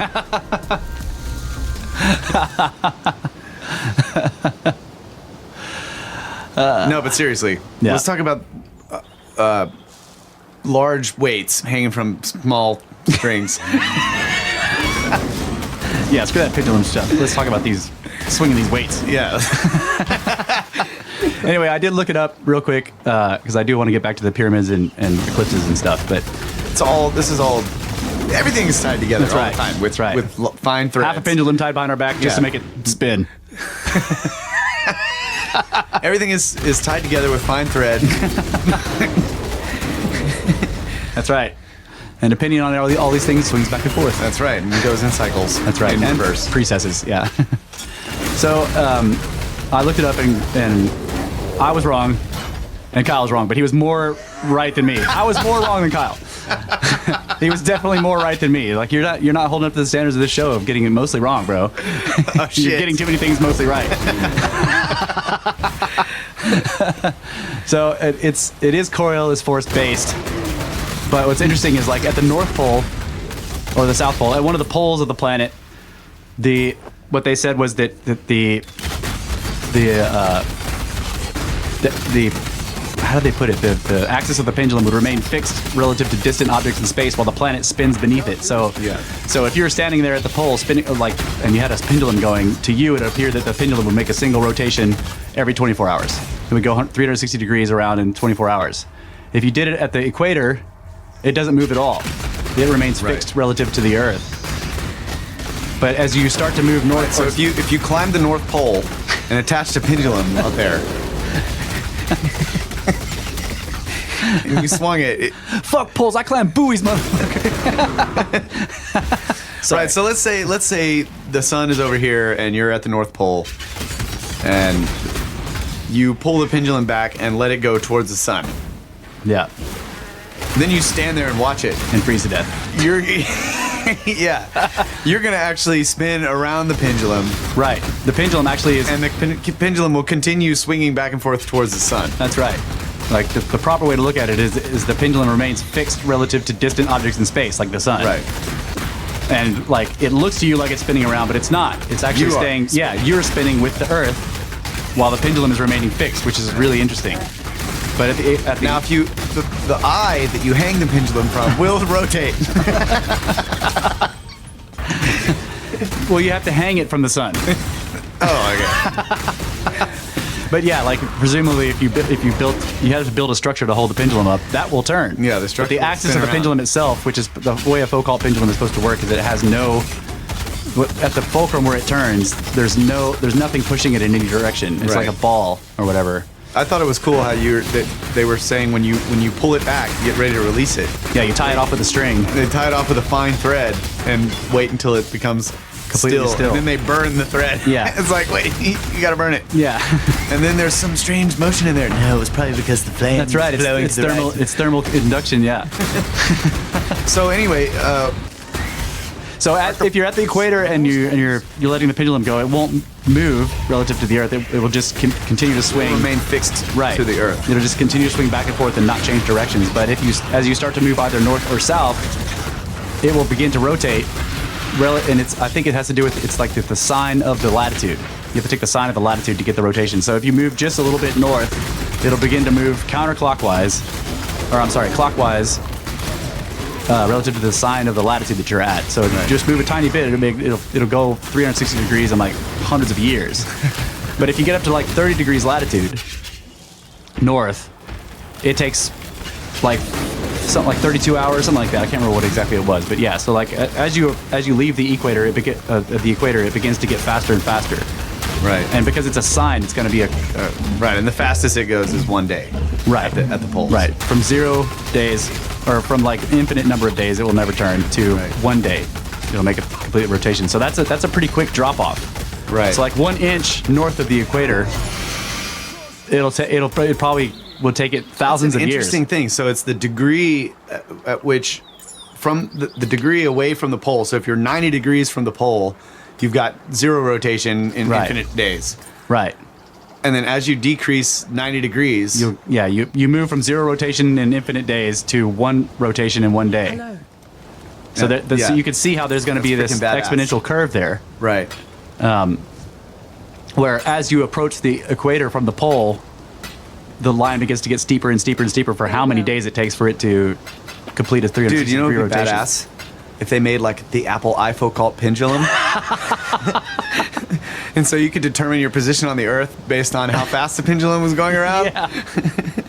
It's like the pendulum hasn't been spinning for like 5 years. I think I'm on the equator. That's right. You're in Belize. You're on Cozumel looking at those freaking ruins. And it could, So fuck your heart rate, man. Yeah. I want to know. I want an Apple iWatch Focalt pendulum. It makes your arm swing. So the anomaly that I was talking about is called the Elice effect, and it's Go. Skirp derp. So many skirp derps. But Yeah. No, it's totally legit data. Yeah, it's. I'm still not exactly clear on what it's changing. Yeah, because they weren't really talking about that. Yeah. But they build these pendulums. This one guy, what's his name? The name of the phenomenon. It's Elice. Yeah. Allais. That guy. He was an economist, by the way. Yeah. There's also something called the Elice anomaly in economics. So he has the Elice. First, he messed up the physicists by saying, "Look at this Elice effect. It messes up all your gravitational theories." And they're like, "What?" And then he goes to economics. He's like, "Look at this Elice effect. It messes up all your economic theories." Yeah. So he was winning prizes all over the place for pissing people off. It's pretty cool. And they've been skirp derping him ever since. Yeah. But he did this in 1960, 1960s. Yeah. Built this badass pendulum and a different type of pendulum that I don't know. Yeah, it's a conical, something I can't remember what it's called. Yeah, he basically invented it to test the. Right. So And he had to chase eclipses. He's like, and then like there's going to be another eclipse. He's like, yeah. I wonder if he predicted gas shortages after he did that. Okay. There was a gas shortage in this town after an eclipse. Yeah, that's what caused the Elice anomaly in economics. All right. Anyway, so yeah, he made this pendulum and he tested it under an eclipse and he noticed a deviation from the precession of the spinning of the pendulum. Yeah, and he actually attributed it to some kind of interference thing happening with the gravity of the sun, with the moon, where the moon is basically blocking the gravity of the sun somehow. Right. And he said that it completely demolishes all current gravitational hypotheses, whatever they, all the different ways they think it might be working. Right. So everybody thought that was bullshit, and then people started repeating the experiment and also getting similar anomalies. Well, about half of them were able to reproduce his anomaly, And the way it's so misleading when you read news reports like this. They'll say about 50% of the people were able to reproduce his anomaly, and the other half didn't. But when you read into the details, the half that didn't get his anomaly nevertheless got anomalies. Right. They just weren't. They were strictly related to gravity. Yeah. As well. Right. So it's misleading the way they say it. Every test got anomalies under eclipses. They just weren't all able to reproduce his specific anomaly, but they all got anomalies relative or related to gravity or something. Right. Related to local. And so they had one of the hypotheses, and I think this was he proposed it, was it has to do with the ether. Right. And which has been basically derped since Einstein's theory of relativity. Right. Because the theory of relativity basically puts like that the motion of a body that you're on can't change the relative speed of light. Right. But if the ether is true, then the motion of that body passing through the ether, the speed of light will change because it's moving through this medium that's not moving. But if you're on certain parts of the body, like behind it, there's the ether drag theory, which is what he was talking about. Right. Like, in other words, behind the planet Earth, as it moves through the ether, it's creating this drag effect, basically making a wake through the local ether. And it was something like 7.95 meters per second. And he predicted that or whatever, and it had to do with this. And then they get that same number in all these different experiments, that there's like this weird. Yeah. And they're like, oh well, it's just a problem with our model. Yeah, or they'll say if they say it's like within the margin of error. Just make sure that you make your experiments have an error of 8 meters per second. Yeah. Plus or minus. But it was really interesting because when you first brought this up, we were. I didn't know anything about it, but you had mentioned that story where like everybody's going to be looking up at the eclipse and a bunch of scientists are going to be looking down at pendulums. That's right. That's freaking awesome. Yeah. So it's a serious thing, and it's like the stories you were reading. He started this thing in like the 1960s or whatever, and then they repeated it all with eclipses all over the world. Yeah. Right. And they've been getting all this anomalous activity from these pendulums. Yeah. It was kind of disgusting at the end of the whole thing where I was reading. They were saying that in order to really test this anomalous effect properly, one would have to go back to the 1960s definition of the meter, because the confidence in Einstein's relativity theories is so great that they have now based the metrology of the meter on the speed of light being a constant. On the current speed of light at all times. Yeah. So as the speed of light changes, they change the length of the meter. So you can't, right, so you wouldn't be able to detect anything because your meter changes along with the effect. It's just, ridiculous. So that's why they're saying you have to go back to the 1960s definition. No, you don't. You just got to go back to the foot. Damn it. That's right. Just keep using the foot. Foot doesn't change with fucking foot just changes speed, depending on who's the king. That's right. But yeah, we were talking about how the one of the people was talking about something about the moon blocking out some of the sun's gravitational force, so that it made the gravitational force under the eclipse stronger on the Earth. Yeah, so there's like an indirect increase in the Earth's gravitational field because the sun isn't pulling you away from it. Right. That was one possible thing. Right, and what we were talking about before was the idea of if these planetary bodies and stars and whatever are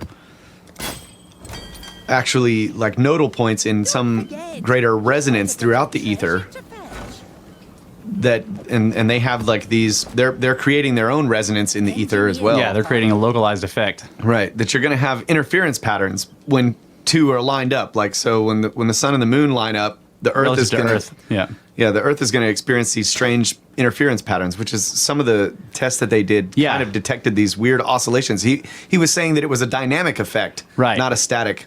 Right. And the fact that it was dynamic implied that there was some kind of etheric effect. Right. Yeah. So that's badass. Yeah. I mean, they didn't mention waves in any of it, but you could see them floating behind everything they were saying right there. It's like, yeah, that would be... They were sort of oscillating back and forth. That's right. Whether or not. They were kind of waffling on the whole thing.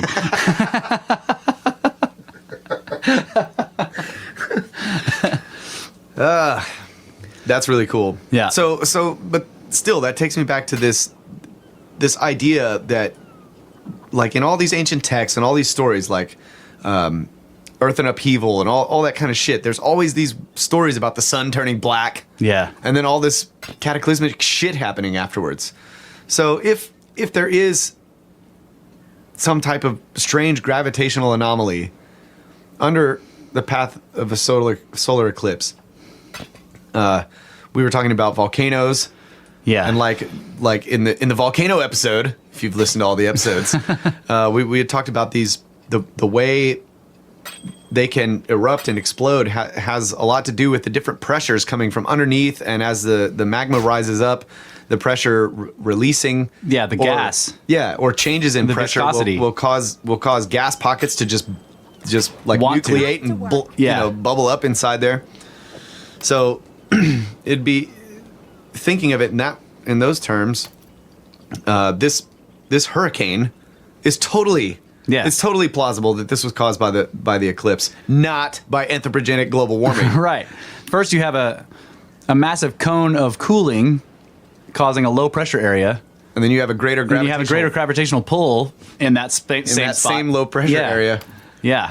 Man. So in low pressure areas, you have condensation. in low pressure areas you have denser, right, a more dense Yes. material, but it's not dense because of so when things heat up, high pressure areas where they're hot, the air is less dense. Right. It tends to it's- expand. Yeah, it expands. It seems sort of backwards, but but the expansion is a high pressure area. It's pushing outward. The low pressure areas, the air is more condensed. Yeah. And so it's typically cooler. Yeah, because Right. the pressure they're talking about is temperature. Right. Yeah, temperature based. Right. So not only do you have the cooling effect of the shadow, Yeah. which causes the condensation or the atmosphere getting denser. Yeah. Is that the right way to say that? Denser? More dense. More dense? Yeah. But you also have a greater gravitational effect in that area. Yeah, and the gravitational effect is going up and down. It's oscillating because there's this like interference pattern thing happening. Yeah. So, and then you combine that with the Coriolis effect that's happening in the atmosphere already. Right. Which is what the Coriolis effect is, the thing that we're noticing in the pendulum experiment. The pendulum. Yeah. So that's why they're hurricanes in the northern hemisphere are called hurricanes. In the southern hemisphere, they're called typhoons because they spin the other direction. Oh, okay. I didn't know that the two names were. Yeah. Oh, Yeah. Southern hemisphere, it's a typhoon. There's no hurricanes in the southern hemisphere. No such thing as a hurricane. I wonder if man-made global warming causes typhoons. No, because America's not down there. That's right.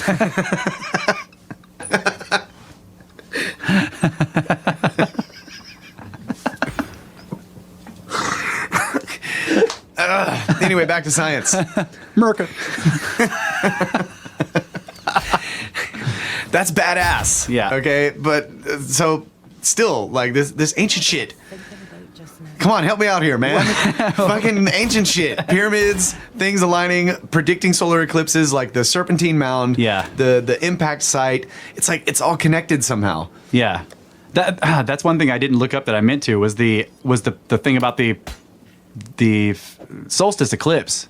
Yeah, the summer solstice eclipse is what the mouth of the Serpentine Mound is pointing towards. Yeah, so there must be something special about eclipses that happen on solstices. Yeah, so let's that's think- when the pole is facing the sun. Oh yeah. Holy shit. No wait. The pole. Yeah, you're right, you're The right, pole right. is like okay, the direction towards the sun from the Earth. The pole would be in line with that. Right. That Yeah. vector or whatever. And on the equinoxes, the pole tilt is sort of perpendicular to the sun, direction of the which- sun. Yeah, so on an equinox, the day Which and is- night are the same. Right. So taking this pendulum thing at the equator, where the pendulum doesn't spin. Right. We have the solar eclipse very close to an equinox. Yeah. Right. The equinox is on the wonder if that's why- 22nd of September. Yeah. So it's passing the Earth across, like almost perpendicular to the poles. To the axis of the Earth, yeah. But on the solstice eclipse, It's pointing right at it. which that's when the greater effect on the Coriolis. Yeah, and also they used to say it that the sun stood still. So like on the solstices, either one, because of the tilt of the axis and the motion of the Earth around the sun actually tracks a pattern in the sky. Yeah. And it's called, I can't remember what it's called right now, but it's basically a figure 8. And depending on where you are on the planet, the figure 8 is going to have a different shape. Like the bottom will be real big and the top is small if you're in the northern hemisphere. And the farther north you get, but it's going to be a figure 8 laid on its side, mostly on its side. At the very extremes of the 8, so when the sun is all the way to the left or all the way to the right or whatever of the figure 8, those are the solstices. Yeah. The equinox is where the figure 8's where it crosses. Right. Okay. But if you're watching it every day, and I've done this up at the top because we watch the sunset a lot, and you can see that it's setting over here, way over here to the left. Right. And then as the year progresses, it sets farther and farther to the right until it's way over here. Right. So on the equinox, it's in the middle of that path. That's right. On the solstices, that apparent motion of the sun where it's setting, as it directly between the solstice and the equinox is the quickest movement. Like each day it moves farther, but as it approaches the extreme end of the 8, it appears to stop and stand still for 3 days. Right, which is one of the things in the ancient texts. That's right. The sun stood still in the sky. So on the solstice, some shit happened, and then everything happened. Right. So the sun stands still, turns black. I mean, like there's all these same things in the legend. The sun disappears, turns black in the sky, like nighttime. Stands still. All this stuff is like. And then it rains fire and all that because volcanoes start going off. Right. Because of crazy freaking Coriolis gravity problems. Right. It's because of Roman chariots. Oh yeah. And there was just too many horse flatulence error in their models. Damn it! All these Romans driving chariots around with their horse flatulence, causing Roman warming. Roman warming. Dude, that's badass though. Damn it. So we know at least the Great Pyramid is a model of the northern hemisphere of the Earth, right? And where it is, I'm trying to think this through. Like, so where it is on the planet is on the 30th degree or somewhere. 33rd degree, something like that. It's really close to and it's also in the center of mass of all the land masses on the whole planet. If you like flatten it all out into a Mercator projection or whatever, it's right in the middle. So it's like a navel. Yeah.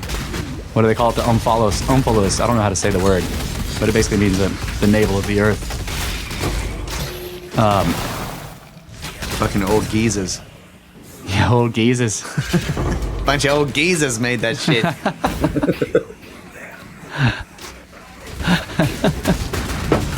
But yeah, I just like after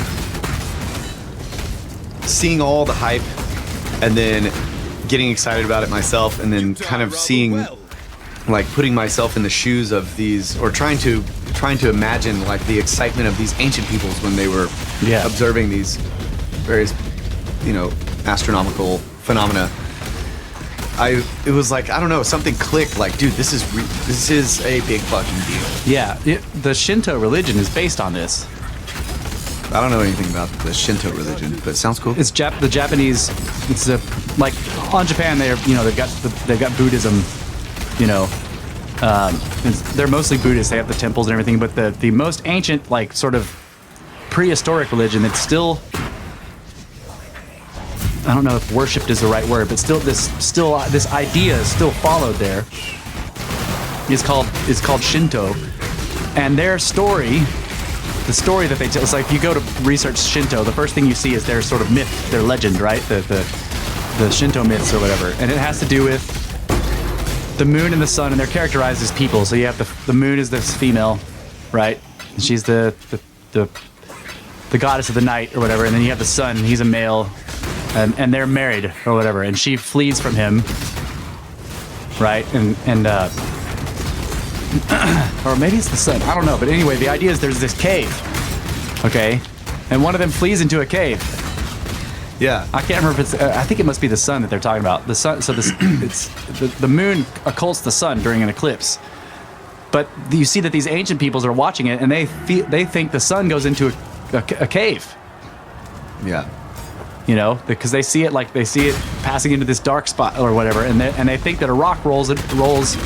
There's this. The way they describe it in the myth is that a rock is rolled over the entrance of the cave.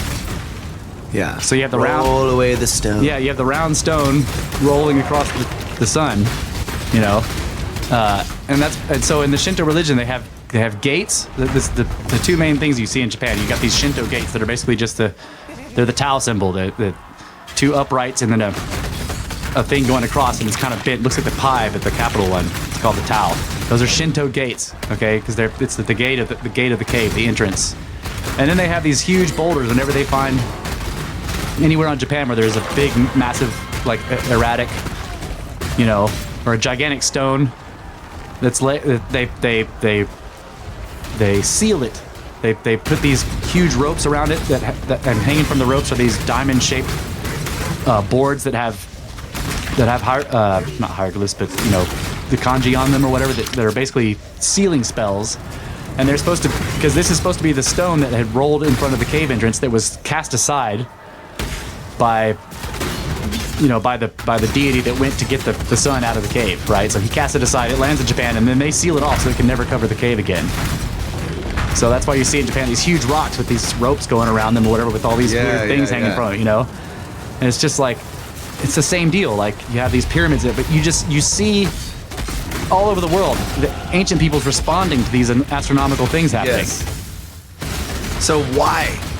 Because they must have been fucking serious. Yeah. Like, there must have been something that they understood about them that perhaps we don't get, other than just like, oh, let's go to the state park and look at totality. Take some pictures, buddy. Post them on Facebook. Yeah. There was a post on Reddit a couple of days ago where the guy was like, so this is great, guys. Look, these solar eclipse glasses that I ordered a month ago, they finally showed up. And it was like days after the eclipse. He's got a picture of them. Yeah.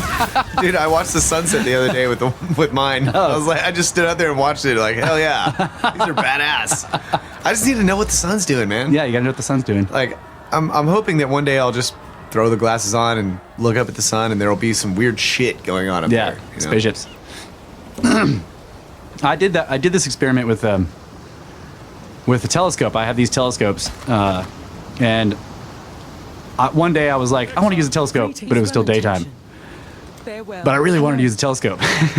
What can I look at in the daytime? The sun. So I did the same thing. I got a welding lens and put it over the eyepiece. Right, so I basically have the telescope pointed at the sun, and I put the welding lens on the eyepiece, and then I was able to look down through it, and I could just look at the sun with the telescope. And it was amazing. It was amazing. I mean, like I could actually see the disk of the sun and see sunspots on it. Yeah.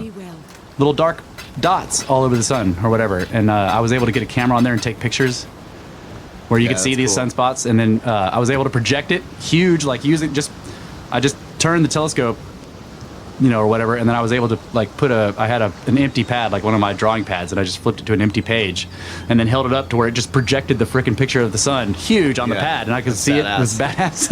And then I'm taking pictures of that. But yeah, I could put some of those pictures in the show notes. I still have them where you can see sunspots on there. That's cool. Oh, and over the course over the course of days, as I continued to do it, you could see the rotation, because I think it rotates once every 11 days or something like that. Maybe it's 25 days, I don't remember. But the sun also rotates, and you could see the rotation by the movement of the sunspots as they went around. Yeah. That's cool. Welding lenses. Yeah.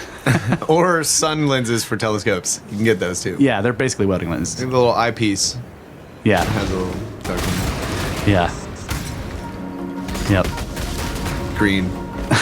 They make it look green. They do make it look green. We gotta take a sun break. What? Snake sun. Yeah. Okay. Yeah, Whatever. Take a break. Fine. Time's flying by. I don't even know it. I don't even know what I'm looking at anymore. The pendulum of time is continuing to precess. But it precessed a little bit, so we got a couple more minutes. No, I'm joking. All right, we'll take a break. Snake ellipses. Snake ellipses.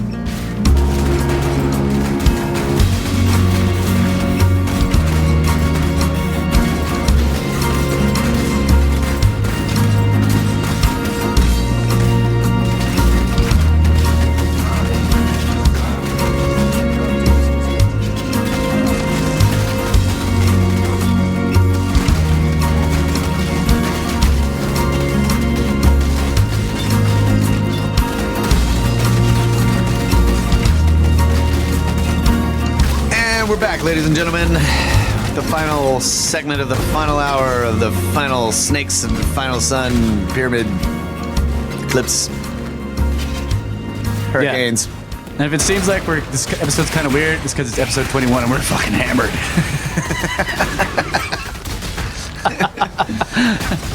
Not really, but the episode is hammered. You know. So we're gonna change gears here to a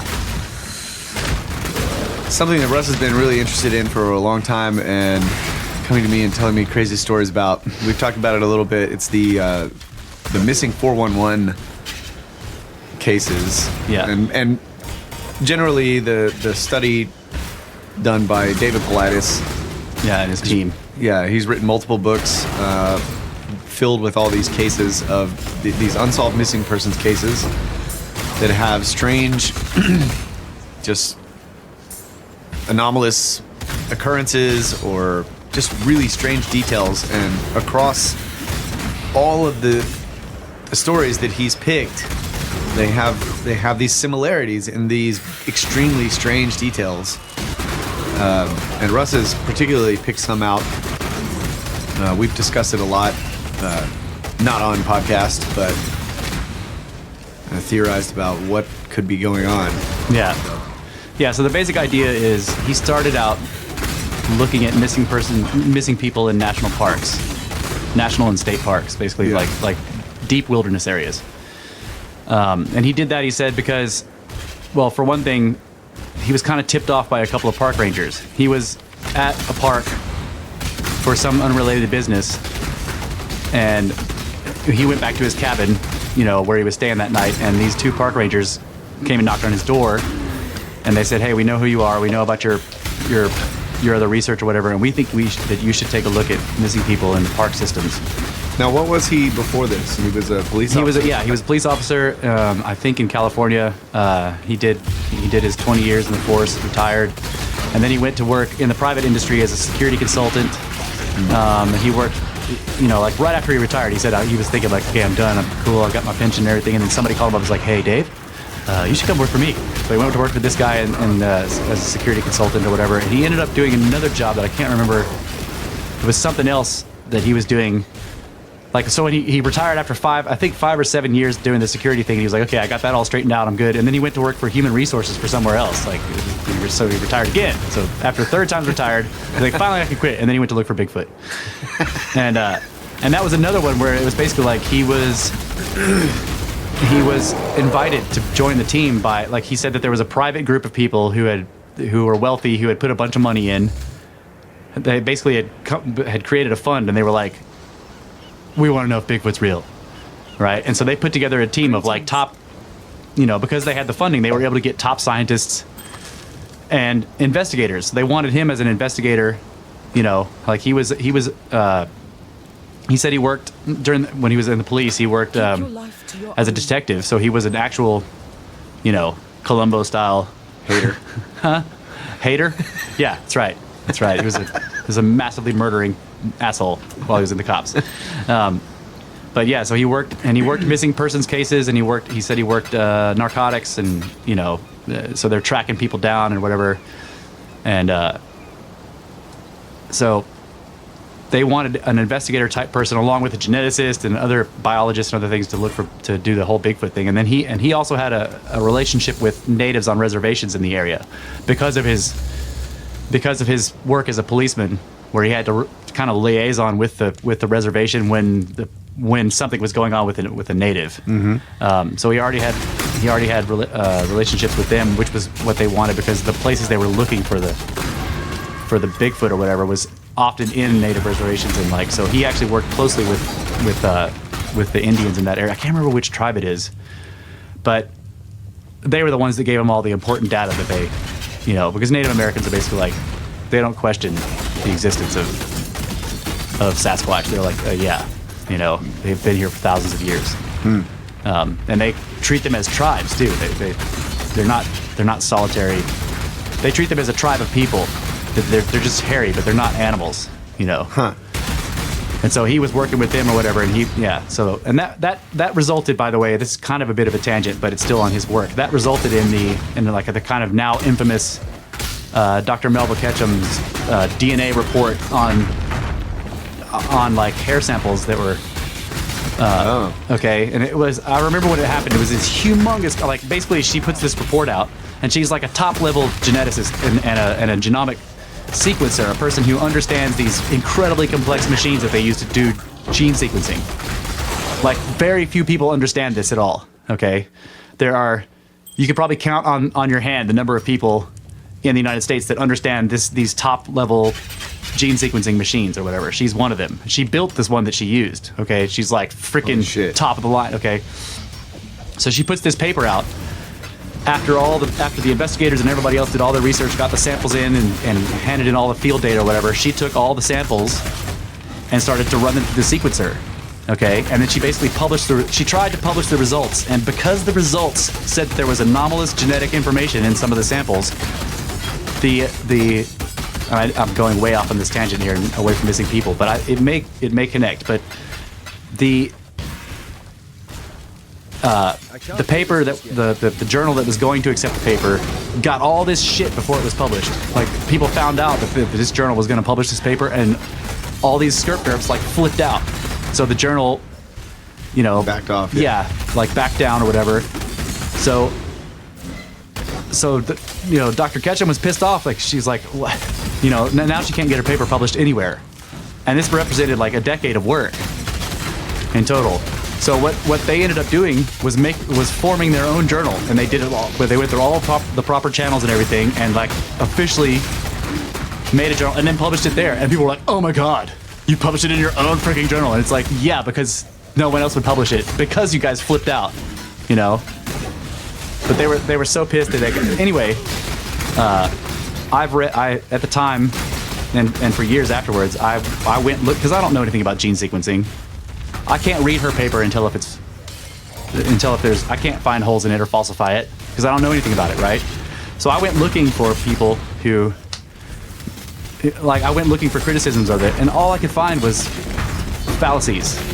No one had attacked the data in the paper because they don't understand it either. So it all came down to like, oh, this can't be because it can't be, basically. Yeah. And what you were saying before, like the skirp derp just doesn't accept it because it can't be that. Because we know it can't be that. Yeah, but in this case, it was sort of a special case because the skirp tards were not capable of understanding the paper because very few people are, and actually, there are no criticisms of the paper from people who are qualified to understand the data. Yeah, that was the key to me. So basically, what I ended up saying on this is like, the experts do not question it, and she is an expert, and she isn't saying Bigfoot's real. She was saying there is anomalous genetic information in some of these samples. Anomalous in the sense that we don't have it in any other biology that we've got, right? Didn't match any animal, not even close. Okay, anyway. So he was involved in that, and then he gets into the missing people. So like that project was over, okay. Yeah. And these national park guys came up, these park rangers came up to him and said, "So we know about your work as an investigator, both in and out of the force, and we think you should look at missing people in the parks because there's something weird happening here." Both of them were longtime employees of the NPS, the National Park System, the Department of the Interior. They had worked at multiple parks across the nation, and they had noticed a trend in missing people, like. Someone goes missing, and there's this enormous effort to find them. Enormous, like hundreds and hundreds of people. But then after, a few days, a week, it just disappears, and which makes sense because there's sort of a sliding scale of resources you could put into something like this. If you don't find them after 10 days, people may continue to search for 20 years after that, but it isn't going to be a massive coordinated effort with planes and helicopters and dogs and. Now, on some of these missing persons cases, I know for a fact because I've read websites of search and rescue guys who still go out to look for this person that they initially went to look for decades ago. They still go out there when they have free time and go look because they've never found them. But the big effort and the newspaper, the media information just chops off. It just stops. So that was the first thing that they were saying, like, this is weird, like, and then the family is struggling, whoever the family of the missing person is struggling to keep some kind of, information about it going. And then the Park Service doesn't keep records. Yeah, they started destroying records. Well, they claim that they just don't have them. Okay, That's not right. They claim they don't have them collected into lists. So the records exist, but they're just in boxes in their freaking storage, you know. So that's why when he called the MPS and he said, I want all the missing persons in the Yosemite National Park area. And they're like, well, we don't keep lists of missing persons. And he's like, what? Because every other, you have to realize that the National Park Service is basically like a jurisdiction. They're a legal jurisdiction. They have their own police force that's federal in scope. It's nationwide. But these guys all go to the same FBI training places that the FBI agents they go to. So they're trained as like serious data collecting investigators, okay, and across the park system. So they are like a police, like a precinct almost. Yeah, like you could go to, like any city will have the police, the police stations will have their own websites, and in the website somewhere you can find a list of missing people in their jurisdiction. Yeah. Right, because missing people cases sort of they're not necessarily, nothing illegal may have happened. Right. You can't tell, like, did they get killed or did they just disappear because they want to? Yeah. So they sort of, the missing persons cases can have a tendency to fall between the cracks. Police know this and they know how important it is to the families of the missing. So they don't want to let them fall between the cracks. So they keep huge lists of missing people. And not only that, but when there is a crime, right, they do find a murder, they can go back and look through missing persons cases That's right. to see if there's a pattern. That's right. So the National Park Service told him they don't keep lists. Right? And he was like,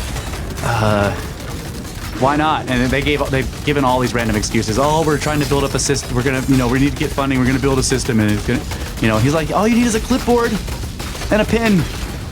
And when somebody goes missing in one of the parks, they write it on the clipboard, name, where the area where they went missing, what the date is and everything. And then at the end of each year, all the parks turn those in and you write it on the bigger clipboard. Like, you don't need millions of dollars to do this. Anyway, they claim that they don't keep a list. So using Freedom of Information Act, FOIA, he basically made a request he said, okay, well, because what you can do is you can request the government, like say if the government says, well, we don't, any bureaucracy says we don't keep that information together, you can tell them to get it together and give it to you with a FOIA request. Okay. And he said, he's like, so, okay, I'm giving a FOIA request for all the missing persons in the Yosemite Park. And, and like in the FOIA legislation, there's an exemption for anyone who's a published author, which he was many times over at that point. A published author can't be charged by the institution for the hours that their employees have to go digging through their archives to put together the information, right? Which is in keeping with this freedom of information thing. Like they could just use the prices to keep people from getting the information, right? So the law specifically prohibits them from using some monetary thing to keep people from getting information. But what they told him was, oh, your books aren't in enough public libraries to qualify for the exemption. Oh my God. And he's, and of course there's no such statute. Statute in the law. He's like, well, it's just arbitrary. Like, how many libraries does it have to be in? All of them? Anyway, it doesn't matter. They're just using it to hide behind. So he was like, okay, fine. How much would it be for all the missing people in Yosemite? And they told him it's like $34,000 was how much they would charge him just to gather together. All the and he was like, okay, well, how much for the entire system, every park in the system? It was like 1.4 million. Is how much money they wanted to put all that information together. And that's kind of confusing because people are like, well, where did they come up with that number? And they basically, what they do is they say, well, we have this high-level administrator who would have to go through all the records, and he gets paid $95 an hour, and we estimate that it'll take him this many hours to go through and read every single one and redact all the names, and and that's why it'll cost you $1.4 million, because you're going to be paying that guy or multiples of those people to do it. It's bullshit. It's just a way to withhold the information. So the way he's had to gather the missing persons cases is the hard way. Around every national park are a bunch of small towns at the perimeter. So you have to go to those small towns, go to their libraries, and go through their freaking newspaper records looking for missing persons. Oh my God. And then when he finds an individual one, so like, in 1942, there's a missing persons in this small town newspaper in this small town. He gets the name down, he copies off every article he can find on it, and then he sends a specific request to the park system for that one case. Oh Holy shit. Okay, so this is why it's taken them years and years and years and thousands of man hours to do this. Because every FOIA request is also a gigantic, massive deal because the government takes forever to do anything. So you FOIA the park for this one case, and then it could take weeks or months for them to even get back to you to say no. And then you send it again because, you know, like the way they work is like they'll refuse it based on some little thing that you, like some way you said it that isn't right, you know? Yep. Bureaucratic bullshit. Anyway, so using this incredibly, you know, unwieldy, like tiring long-term system, they eventually got tens of thousands of cases, okay? Lots of missing people. All over the United States and some in Canada initially. And he said that out of these many thousands of cases, they got 411 that were anomalous, okay? So in other words, he's not saying that every person that goes missing in a national park is weird. Right. They culled through thousands and thousands and thousands of cases and discarded any one of them that was obviously an animal attack, that was obviously the person got lost, broke their ankle, and starved to death, whatever, right? They got rid of all those. Anyone where the person was depressed or had any kind of suicidal tendencies, they got rid of it. Even if it wasn't really clear, you know, even if that was just a suggestion, like, oh, they had some depression or whatever, they just discarded that one, okay? So, because the first criticism you see of the 411 stuff is people like, well, they probably committed suicide, or well, it was probably an animal attack, or what? And it's like, no, they got rid of those. You know, an animal attack is obvious. There's huge amounts of blood. There's a gigantic, like, people don't just get killed by animals like that. You know, even if a bear attacks you, there's going to be a spot where there was a struggle, and there's going to be blood and shit and pieces of clothes and just. Yeah. And then the bear's going to eat the person and then walk off taking shits and leave, you know, and then the scat, you could find evidence, right? Yeah. Pieces of clothing, jewelry. So when it's an animal attack, it's pretty obvious, especially to the professionals who are looking, like the park professionals. And if it's anytime there's a bear area or other, like wolves or other large predators, when people go missing, the parks always bring in experts on those animals to determine whether or not it was, you know. And so, like, it's easy to sort of cull those cases out, which is why it's ridiculous when people say, oh, it's Wolverines doing it. So he got rid of those. He gets rid of ones that were possible suicides. And so you're left with a bunch of cases, though, that are just... you can't necessarily say they're unsolved, because in a lot of cases, the bodies were eventually found.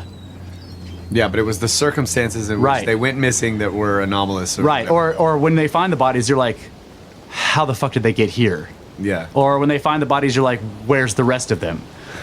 Or when they find the bodies, the circumstances of the scene is inexplicable. Like, they find the belt off the pants, but rolled up into a tight little roll and set next to the boots, which are not on the feet, but the feet are in the socks. But the feet, like, the bones disappear above the ankles. It just, like, there's all kinds of weird shit where the clothing is, like, folded up neatly and set aside, but the person disappeared in midwinter.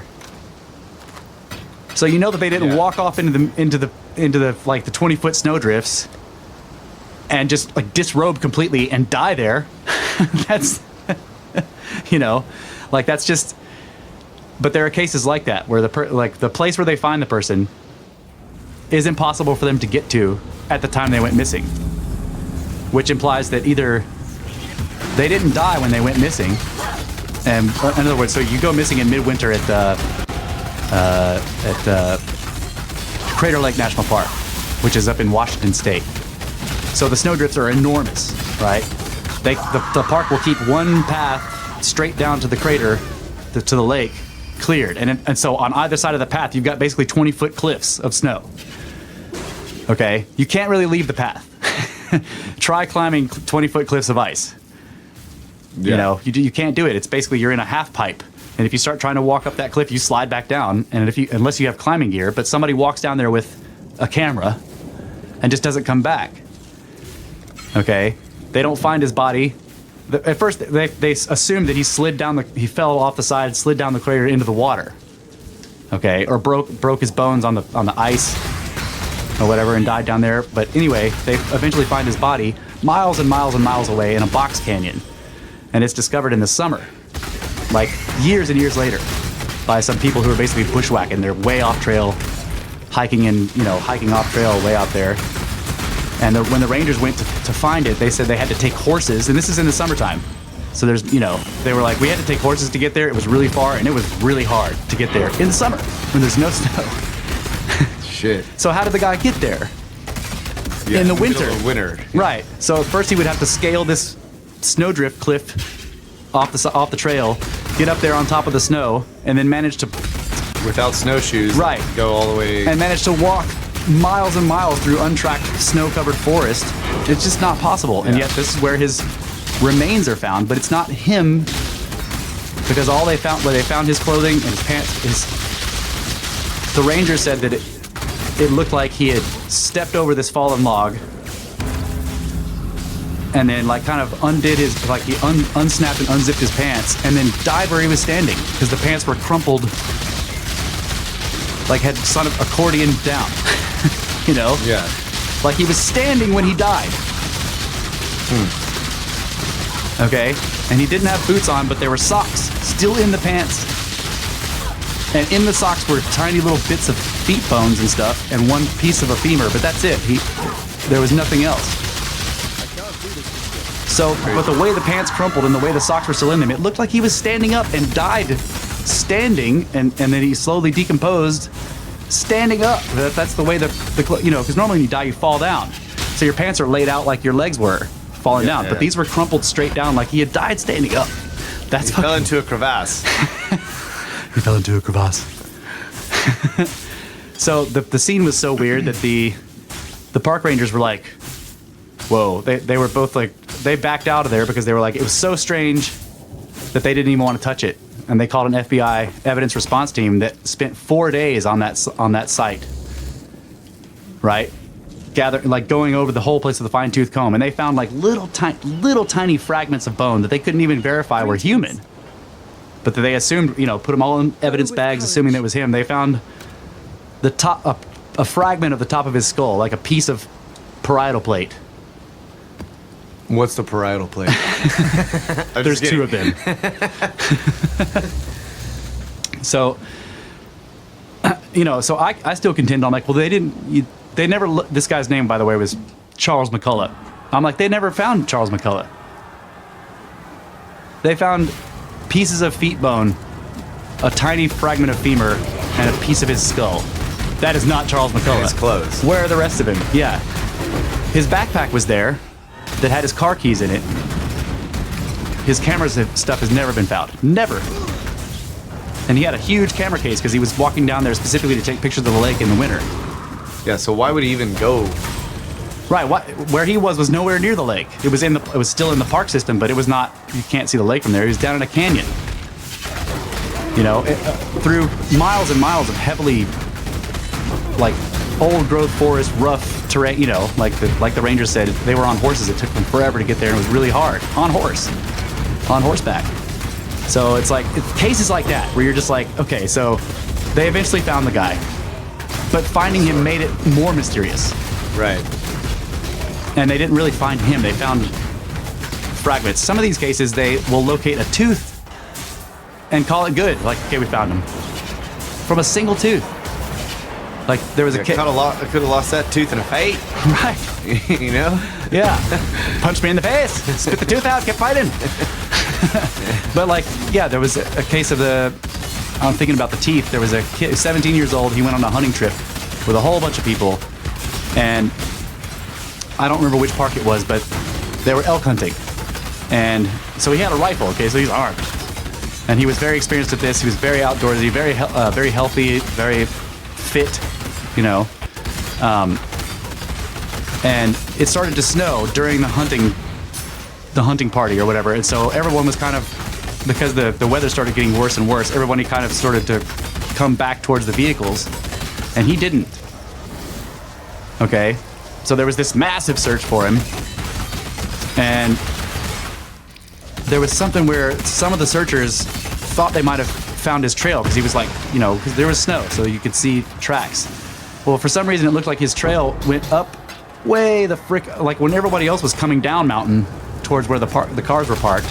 He, for some reason, kept going up, even though the snow was getting And then, of course, since you're climbing a mountain, the higher up you get, the worse the weather is. Yeah. Like, and if any of you haven't been on mountains during that kind of inclement weather, it gets worse fast. Like, you can sometimes just look up and see that, like, 1,000 feet above you, it's terrible weather. And where you are, it's kind of cold and drizzly, but it's not that bad. But if you walked up 1,000 feet, you'd be in the middle of a blizzard and a whiteout, right?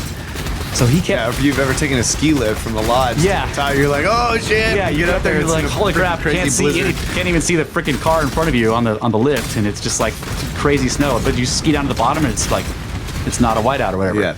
So he seemed to keep going up. They were following his trail. He seemed to keep going up until he got on a ridgeline and then walks down the ridgeline. Like, and they found his gun. It was bent. Okay, and when they got up to the ridgeline, they said it looked like he was running. Oh, the tracks looked like he was running. Yeah, so each footprint was far apart from the one behind it, and there was places where they could see he was putting his hand, like he was just hauling, hooking it. Huh? Yeah, his gun was bent. Like, try to bend a rifle, seriously. Yeah. Okay, so he'd thrown it aside, and he's just booking it or whatever, and then like the trail just faded out, and they were saying it's because it was snowing so much that it just got fainter and fainter and fainter until it just disappeared or whatever. And then after the winter was gone or whatever, they were back up there and they found one tooth on top of that ridge, and they were like, well, we found it. I'm like, no, you didn't. One fucking tooth. The way he was running, he could have stumbled and hit his hit his face on a rock or whatever and lost that tooth. But cases like that just don't make any sense. Like, why did he go up when the weather was getting worse? Why did he go up into worse weather and then run down the ridgeline? Yeah. Away from all the cars. What bent his gun? There are other cases where the person who goes missing cannot actually walk. Or if they can walk, so there's one of an old man who has horribly bad knees. Okay? So he basically, and they go out, they're rock hunting. They go out into this area where they're kind of on a mountainside, and he has this one area where he likes to rock hunt, and he can't really get around too well. So it's like his relatives, it's his family, they help him get out there, right? And they get him into his area, and he can kind of like hobble around with his cane in this one area, sort of hunt for fossils or arrowheads or whatever. But he's not going to go anywhere because he can, after 200 steps, he has to sit down. Like, he can't, his knees don't. And so he disappears without a trace. Fucking vanishes without a trace. They get hundreds of people out there, dogs trying to track him or whatever, and they've never found him. How does he disappear? He can't even fucking walk more than 200 feet. Yeah. So there's a lot of those cases where the person is obviously handicapped and they can't really get lost because they can't go anywhere, and yet they disappear without a fucking trace. There are some cases where the person who goes missing is in contact with people at the time of something happening, right? So like I can't remember the dude's name. What was the one that you told me where the guy, like, I think there was something like they were on this kayaking trip, and he had there was like this chick that was with him or whatever, his wife. Yeah. He called his wife, like, he gets down there and he's like, they're chasing me or whatever. Yeah, that's what I was about to... Okay. That's crazy. That's the one I was about to say. So he's a famous football player. That's right, yeah. Like, the dude's famous, and he's like... And he's a quarterback.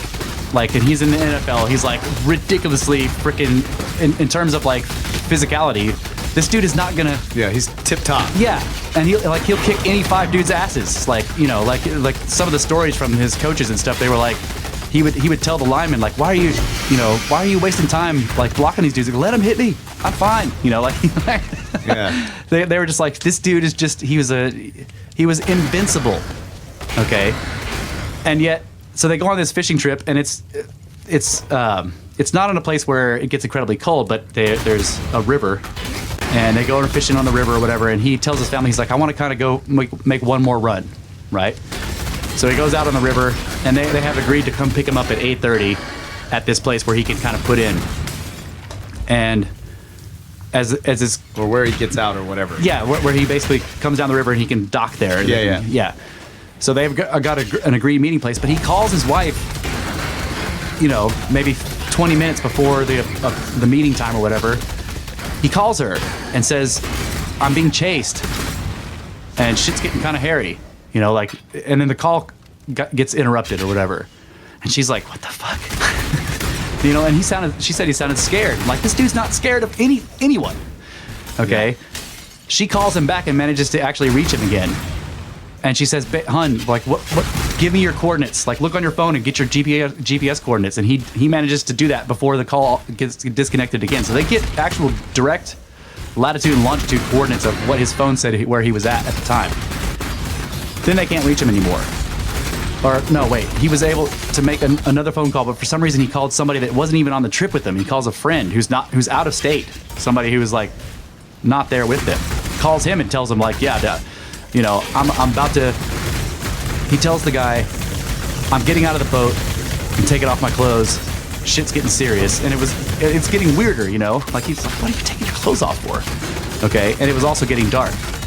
So they went to the meeting place where he was supposed to meet them, and he doesn't show up. They eventually call police. They tell him the phone calls, whatever they got. And one of the deputies, who was the sheriff deputies, who was first put on the case, he immediately calls the phone company. The guy's cellular company, and says, "Give me some pings on the phone."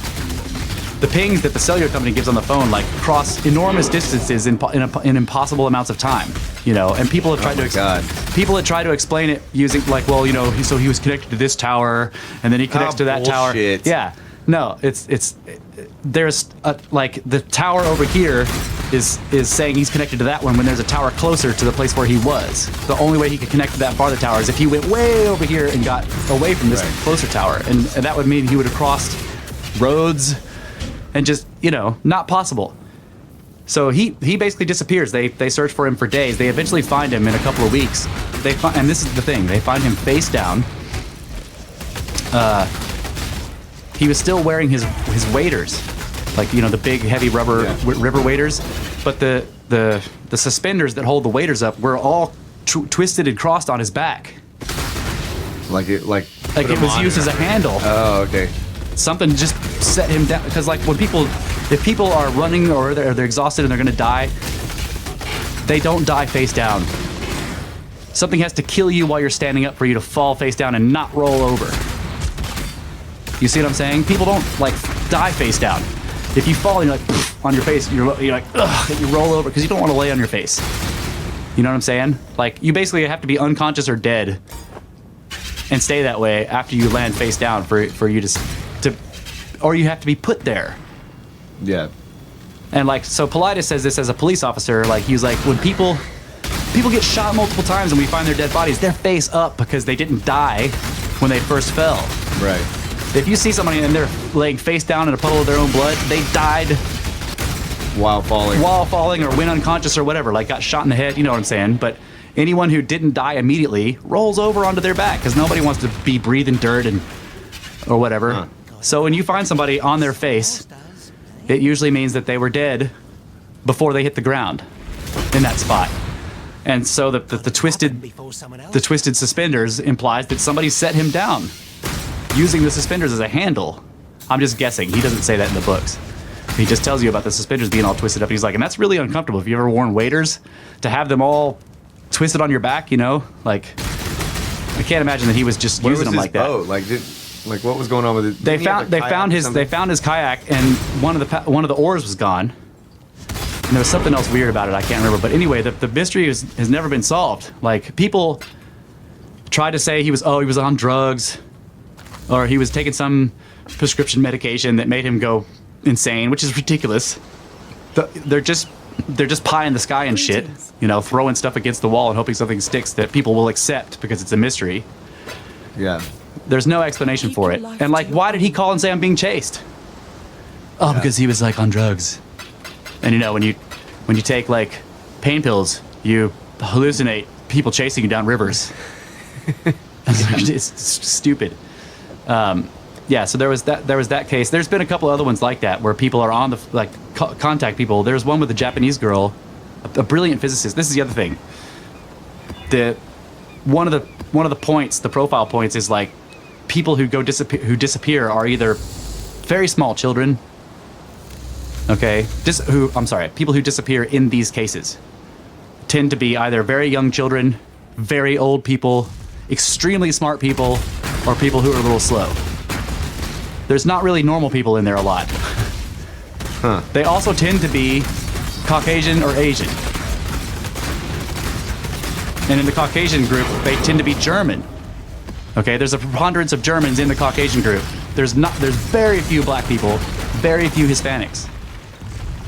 Okay, so all of these things make it kind of strange. So if you're gonna go to a national park, Don't be a white guy. make sure you bring dumb. along a token black guy or Mexican with you if you're white. Right, and that just means that you'll disappear when you're in. Yeah, so And then don't let them let you out of their sight. right. But there have been some you've told me about too, where, like there was this terrible story, but it was like a father and his son or whatever. Yeah, they and went- the son just like walked around a bush Yeah. and just gone. Yeah, there's multiple ones of those. Like they were playing hide and seek. They went way up into this high field. And this is the Dennis Martin case. No, it's not Dennis Martin. There was one where they were like picking blueberries or something. Yeah, so there was a father-son thing where they were picking berries up there. And, like, so you're up there with your son. He's like 3 or 4 or whatever. And the father's up there with his son, and they're picking berries and having a good time. But the berry, it's huckleberries. They're thick bushes. He lets his son barely out of his sight. The kids, they're in bushes, so like the kid is occulted by a bush briefly, and he just never comes back around it. And there's no scream, there's no sound, and the child was feet away from the father.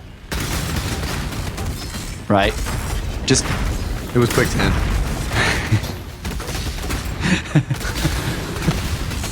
right. Very fast quicksand. Because the son didn't go, Dad, I'm sinking. Right? He's like, but yeah, and people will say stuff like that. He fell into a cave. Didn't have Lassie there. Right. Lassie would have saved him. It was an old well. Yeah. And yeah, so he just disappears. There are other ones where people are walking in a single file down a trail, right? So you're walking down a trail, and imagine, I've always told people this, like, to me, this really brought the gravity of it home. Imagine that you're walking behind somebody, and they're 10 or 15 feet in front of you, and there's the trail is going through the woods, and there's just a big, like, glacial erratic. There's a huge boulder that the trail kind of goes up to and then sort of snakes around, takes a left and goes around a rock, right? So the person in front of you takes the left and disappears behind the rock. A couple of seconds later, you get up there and you turn, and the person's gone, and they're never fucking found. And there was no sound, and they were like seconds in front of you. Yeah, that's just crazy, dude. It's almost impossible, like that. You can't be like, they got lost. Yeah, they fell in a In crevasse. 2 seconds, they got lost. They fell in a crevasse that appeared momentarily, Yeah, and it was a sound warp. yeah, and and you'll actually hear stuff like that, like the law enforcement people or the search and rescue people there's statements in these cases where they're like, it's like the earth swallowed them, or it's like they climbed up a tree and just kept going. One time the guy said that there was a person who disappeared on the mountain. It's another case where you're climbing a mountain on sort of a plowed trail, so you've got these impossible cliffs of snow on either side of you, and the mountain they're climbing is Shasta. I think it's either Mount Shasta or Mount Rainier. Maybe it's Mount Rainier, but it's 3 older dudes. They're in their 60s. They're all they're kind of like hammerheads, so they like to hike and all this bullshit. So they're all in good shape. They want to summit this mountain, right? So they had the 3 friends. They had agreed on this trip for a long time. They wanted to get to the summit of this mountain, and it's kind of a 2 or 3 day ordeal. Like you get to the base camp, your K1, whatever, and you get to the next one. So they camped out in this one spot on the first day. The next morning when they wake up, one of the guys is like, he's feeling weird. He's just like, I don't feel so great, guys. And they're like, okay, well, there's a ranger station just up the trail. A couple of, maybe 1,000 yards or whatever, just a kilometer away. Just go up the trail. There's a big lake. There's a ranger station there, and they can give you some altitude pill. If they thought he was having altitude sickness because he's kind of nauseated or whatever. So, and they're like, we'll pack up camp and we'll meet you up there. We'll be right behind you. So he sets off. They finish packing up camp. They hike up to the ranger station, and he never arrived. Yeah, but it's on a plowed trail. Yeah, So you can't really leave the trail. And he was feeling sick. Why would he fucking leave the trail? So there's this enormous search, and the way they did this one, they couldn't find him anywhere around, and they eventually were just like, where the fuck did he go? So what they ended up doing was, like, using helicopters to get the searchers up to the peak of the mountain, dropping them off there, and they just went down every freaking side, just poured down the mountain, and everything. They never found even a trace. None of his equipment. He was wearing a giant backpack with all this equipment. Never found anything. Still haven't, to this day, have found a single trace of that guy. And the searcher who was in charge, the guy who was in charge of the whole search, he was like, he isn't on this mountain. He either went in or he went up, but he ain't on it. Shit. So there's stuff like that. So so we discuss this all the time. Like, what is happening? Like, what, you know, like what Politis says is like, because people are always asking, well, what do you do? Do you think it's Bigfoot? You know? Yeah. And what he says is, he's like, I don't know what it is. I have no idea what it is. What my data tells me is what it isn't, and it's not people. It's not getting lost. They're not getting abducted by a human. Yeah. You know, no human can abduct somebody completely silently. There's going to be a struggle. You know, even if it's a little kid, you grab them and you start running. Guess what? Your running's going to make noise. Yeah. The other big point that I'll always point this out when people are they're saying, well, I think I know what it is. I'm like, well, how come the dogs can't track? Because this is another big deal. They bring in like these canine teams to track the person's scent, like, you know, like hunting, what are they called? Not greyhounds. What do they call when they the hunting dogs?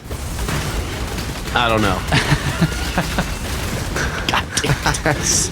Anyway, Thanks for the help. Anyway, yeah. So they German shepherds, maybe, like canine dogs. Yeah, you're right. It doesn't matter. But they're police dogs. Sometimes sometimes they're local. They'll bring in the police dogs. They're trained to follow the scent of, right. of people. So They're tracking dogs. Yeah. So they can take like here's an article of clothing from the person who's gone missing because the family's got their stuff. You let the dog smell it, and then they kind of walk around with them in an expanding circle in the last known area where the person was. The dog picks up the scent and just freaking takes off, right?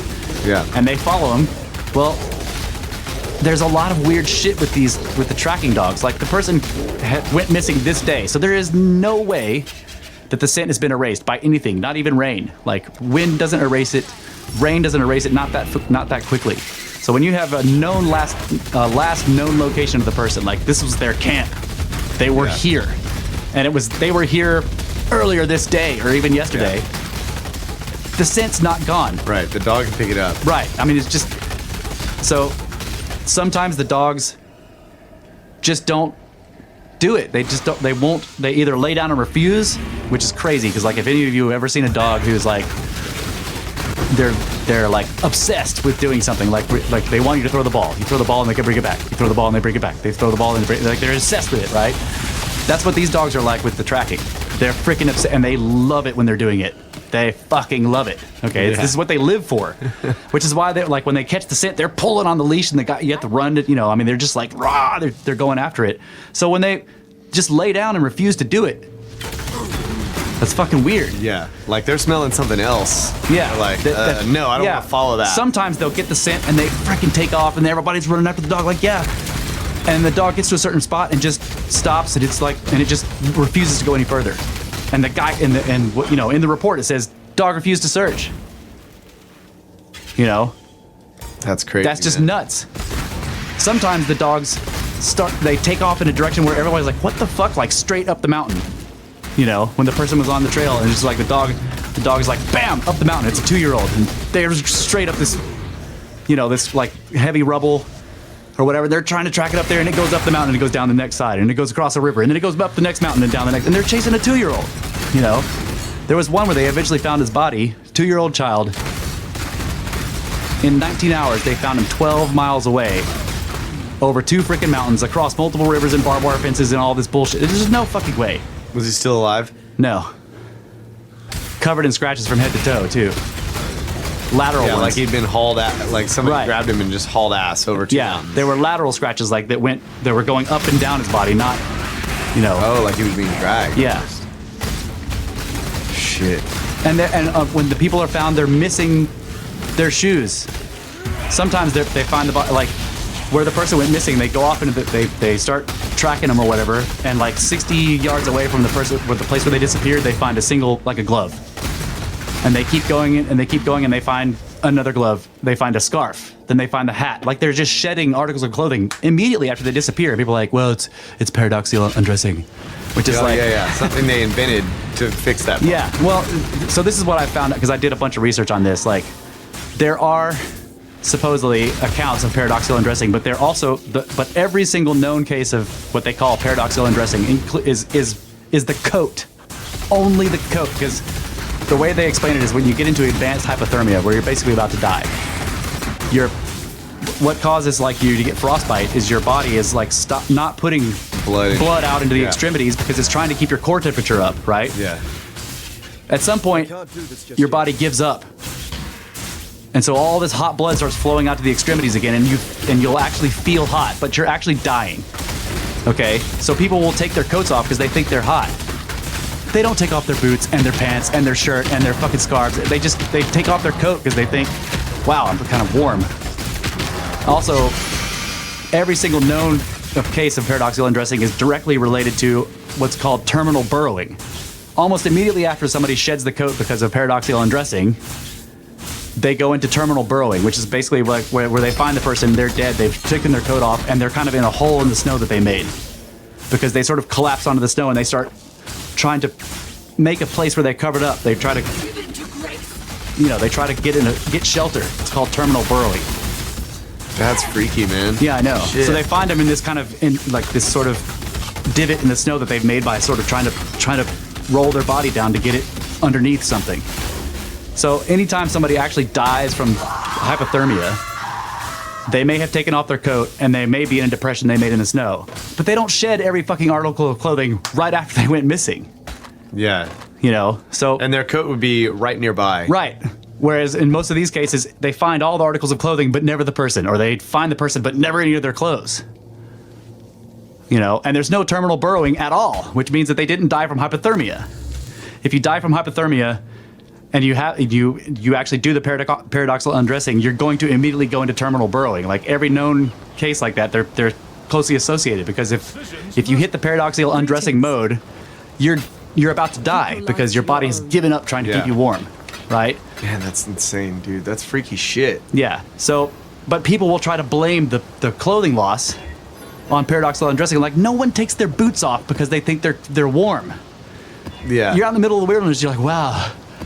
My arms feel warm. I'm gonna take off my boots, and then my socks, and then my pants, and then my shirt, and my coat, and my gloves, and my hat, and my scarf, and then I'm gonna disappear forever. I'm gonna go running off in the woods in my fucking underwear and never be found. That's not what happens. So that's another. It's just a skirp derp.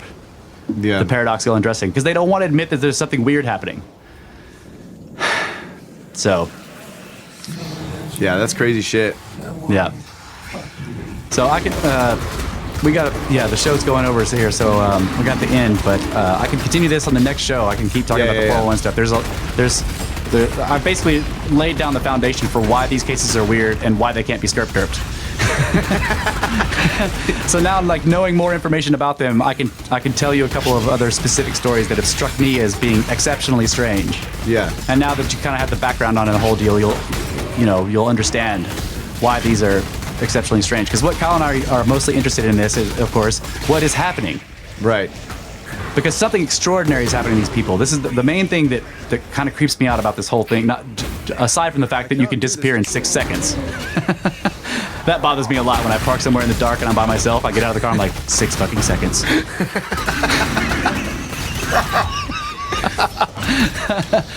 But the main thing that I keep thinking about is, like, each one of these people has experienced something that is beyond our frame of reference. It is unknown completely. So, like, whatever happens to them is while it's happening to them, they will have no context for it because we don't have any explanation for these disappearances. So whatever's happening to them is, like, extraordinary. Yeah. And you have to say, what is it? Like, I don't think it's one thing either. Yeah, that's what I always try to do is, like, what could this be? Yeah. But that is fascinating. Like, you really set the table on that one, buddy. That's a fucking badass setup of the table. Sweet. I've had some practice talking to people about it, and they're just like, well, it could be that. And I'm like, no. No. Well, like a derp derp. No. Yeah, no, and really, no matter what, all the other weird points aside, because there's weird things about berry patches, like the kid that disappeared, a lot of people who disappeared during berry hunting. A lot of people disappear, and like I said, there's the intelligence deal. There's also clusters. So he's gathered together clusters of geographical, so in this area, around this mountain or near this lake, there's a cluster of missing people, and they correlate to each other. Like, so in Pennsylvania, in between 1950 and 1960, a shitload of children between the ages of 8 and 2 disappeared, and they were all males. Okay, that's just you can't. Yeah, something extraordinary is happening, and it's targeting people. And in other cases, I don't remember exactly, but he's showing you how, so in this area, this entire cluster is sort of middle-aged, overweight females with blonde hair. What the fuck? Yeah, that's weird. What the fuck? Or there was one where it was kind of youngish, not children, but youngish males with blonde hair that were sort of stocky. But some of them were female, but they looked, because they had short cropped hair, they looked like from maybe if you if you didn't know humans very well, you might think that kind of looked like the guy you want. Oh my god. Yeah. If you don't know humans very well. Yeah. Oh, no human would look at this female and think that's a guy. But if you're just looking at all of them and you see this is a short, stocky dude with close cropped blonde hair. That's a short, stocky dude with close cropped blonde hair. That's a short, stocky woman with close cropped blonde hair. Yeah. But you turn her around where you're looking at her back, and if you may not know, especially if she's wearing cold gear. Yeah. How would you tell? Man, that's crazy. Especially if you were something that it just kind of looks like whatever's doing it has things they're looking for, but they can't discern certain things. So you see this pattern, but then things that don't match the pattern, but they do sort of. That's fucking weird. That's really strange. Yeah. So next time, people. Yeah. Episode 22.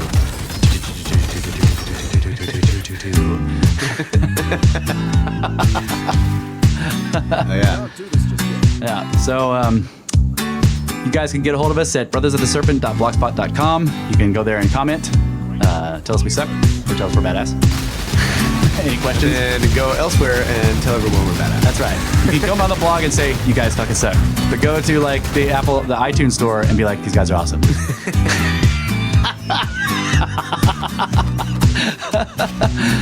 You can email us at brothersoftheserpent@gmail.com. And we want to thank Laura for the intros, Kyle and Ty, and for the music, for all the bumper music and everything. I wrote all that music. Yeah. And thanks to Kyle also for all the audio production. It's been badass. Thank you. Yeah.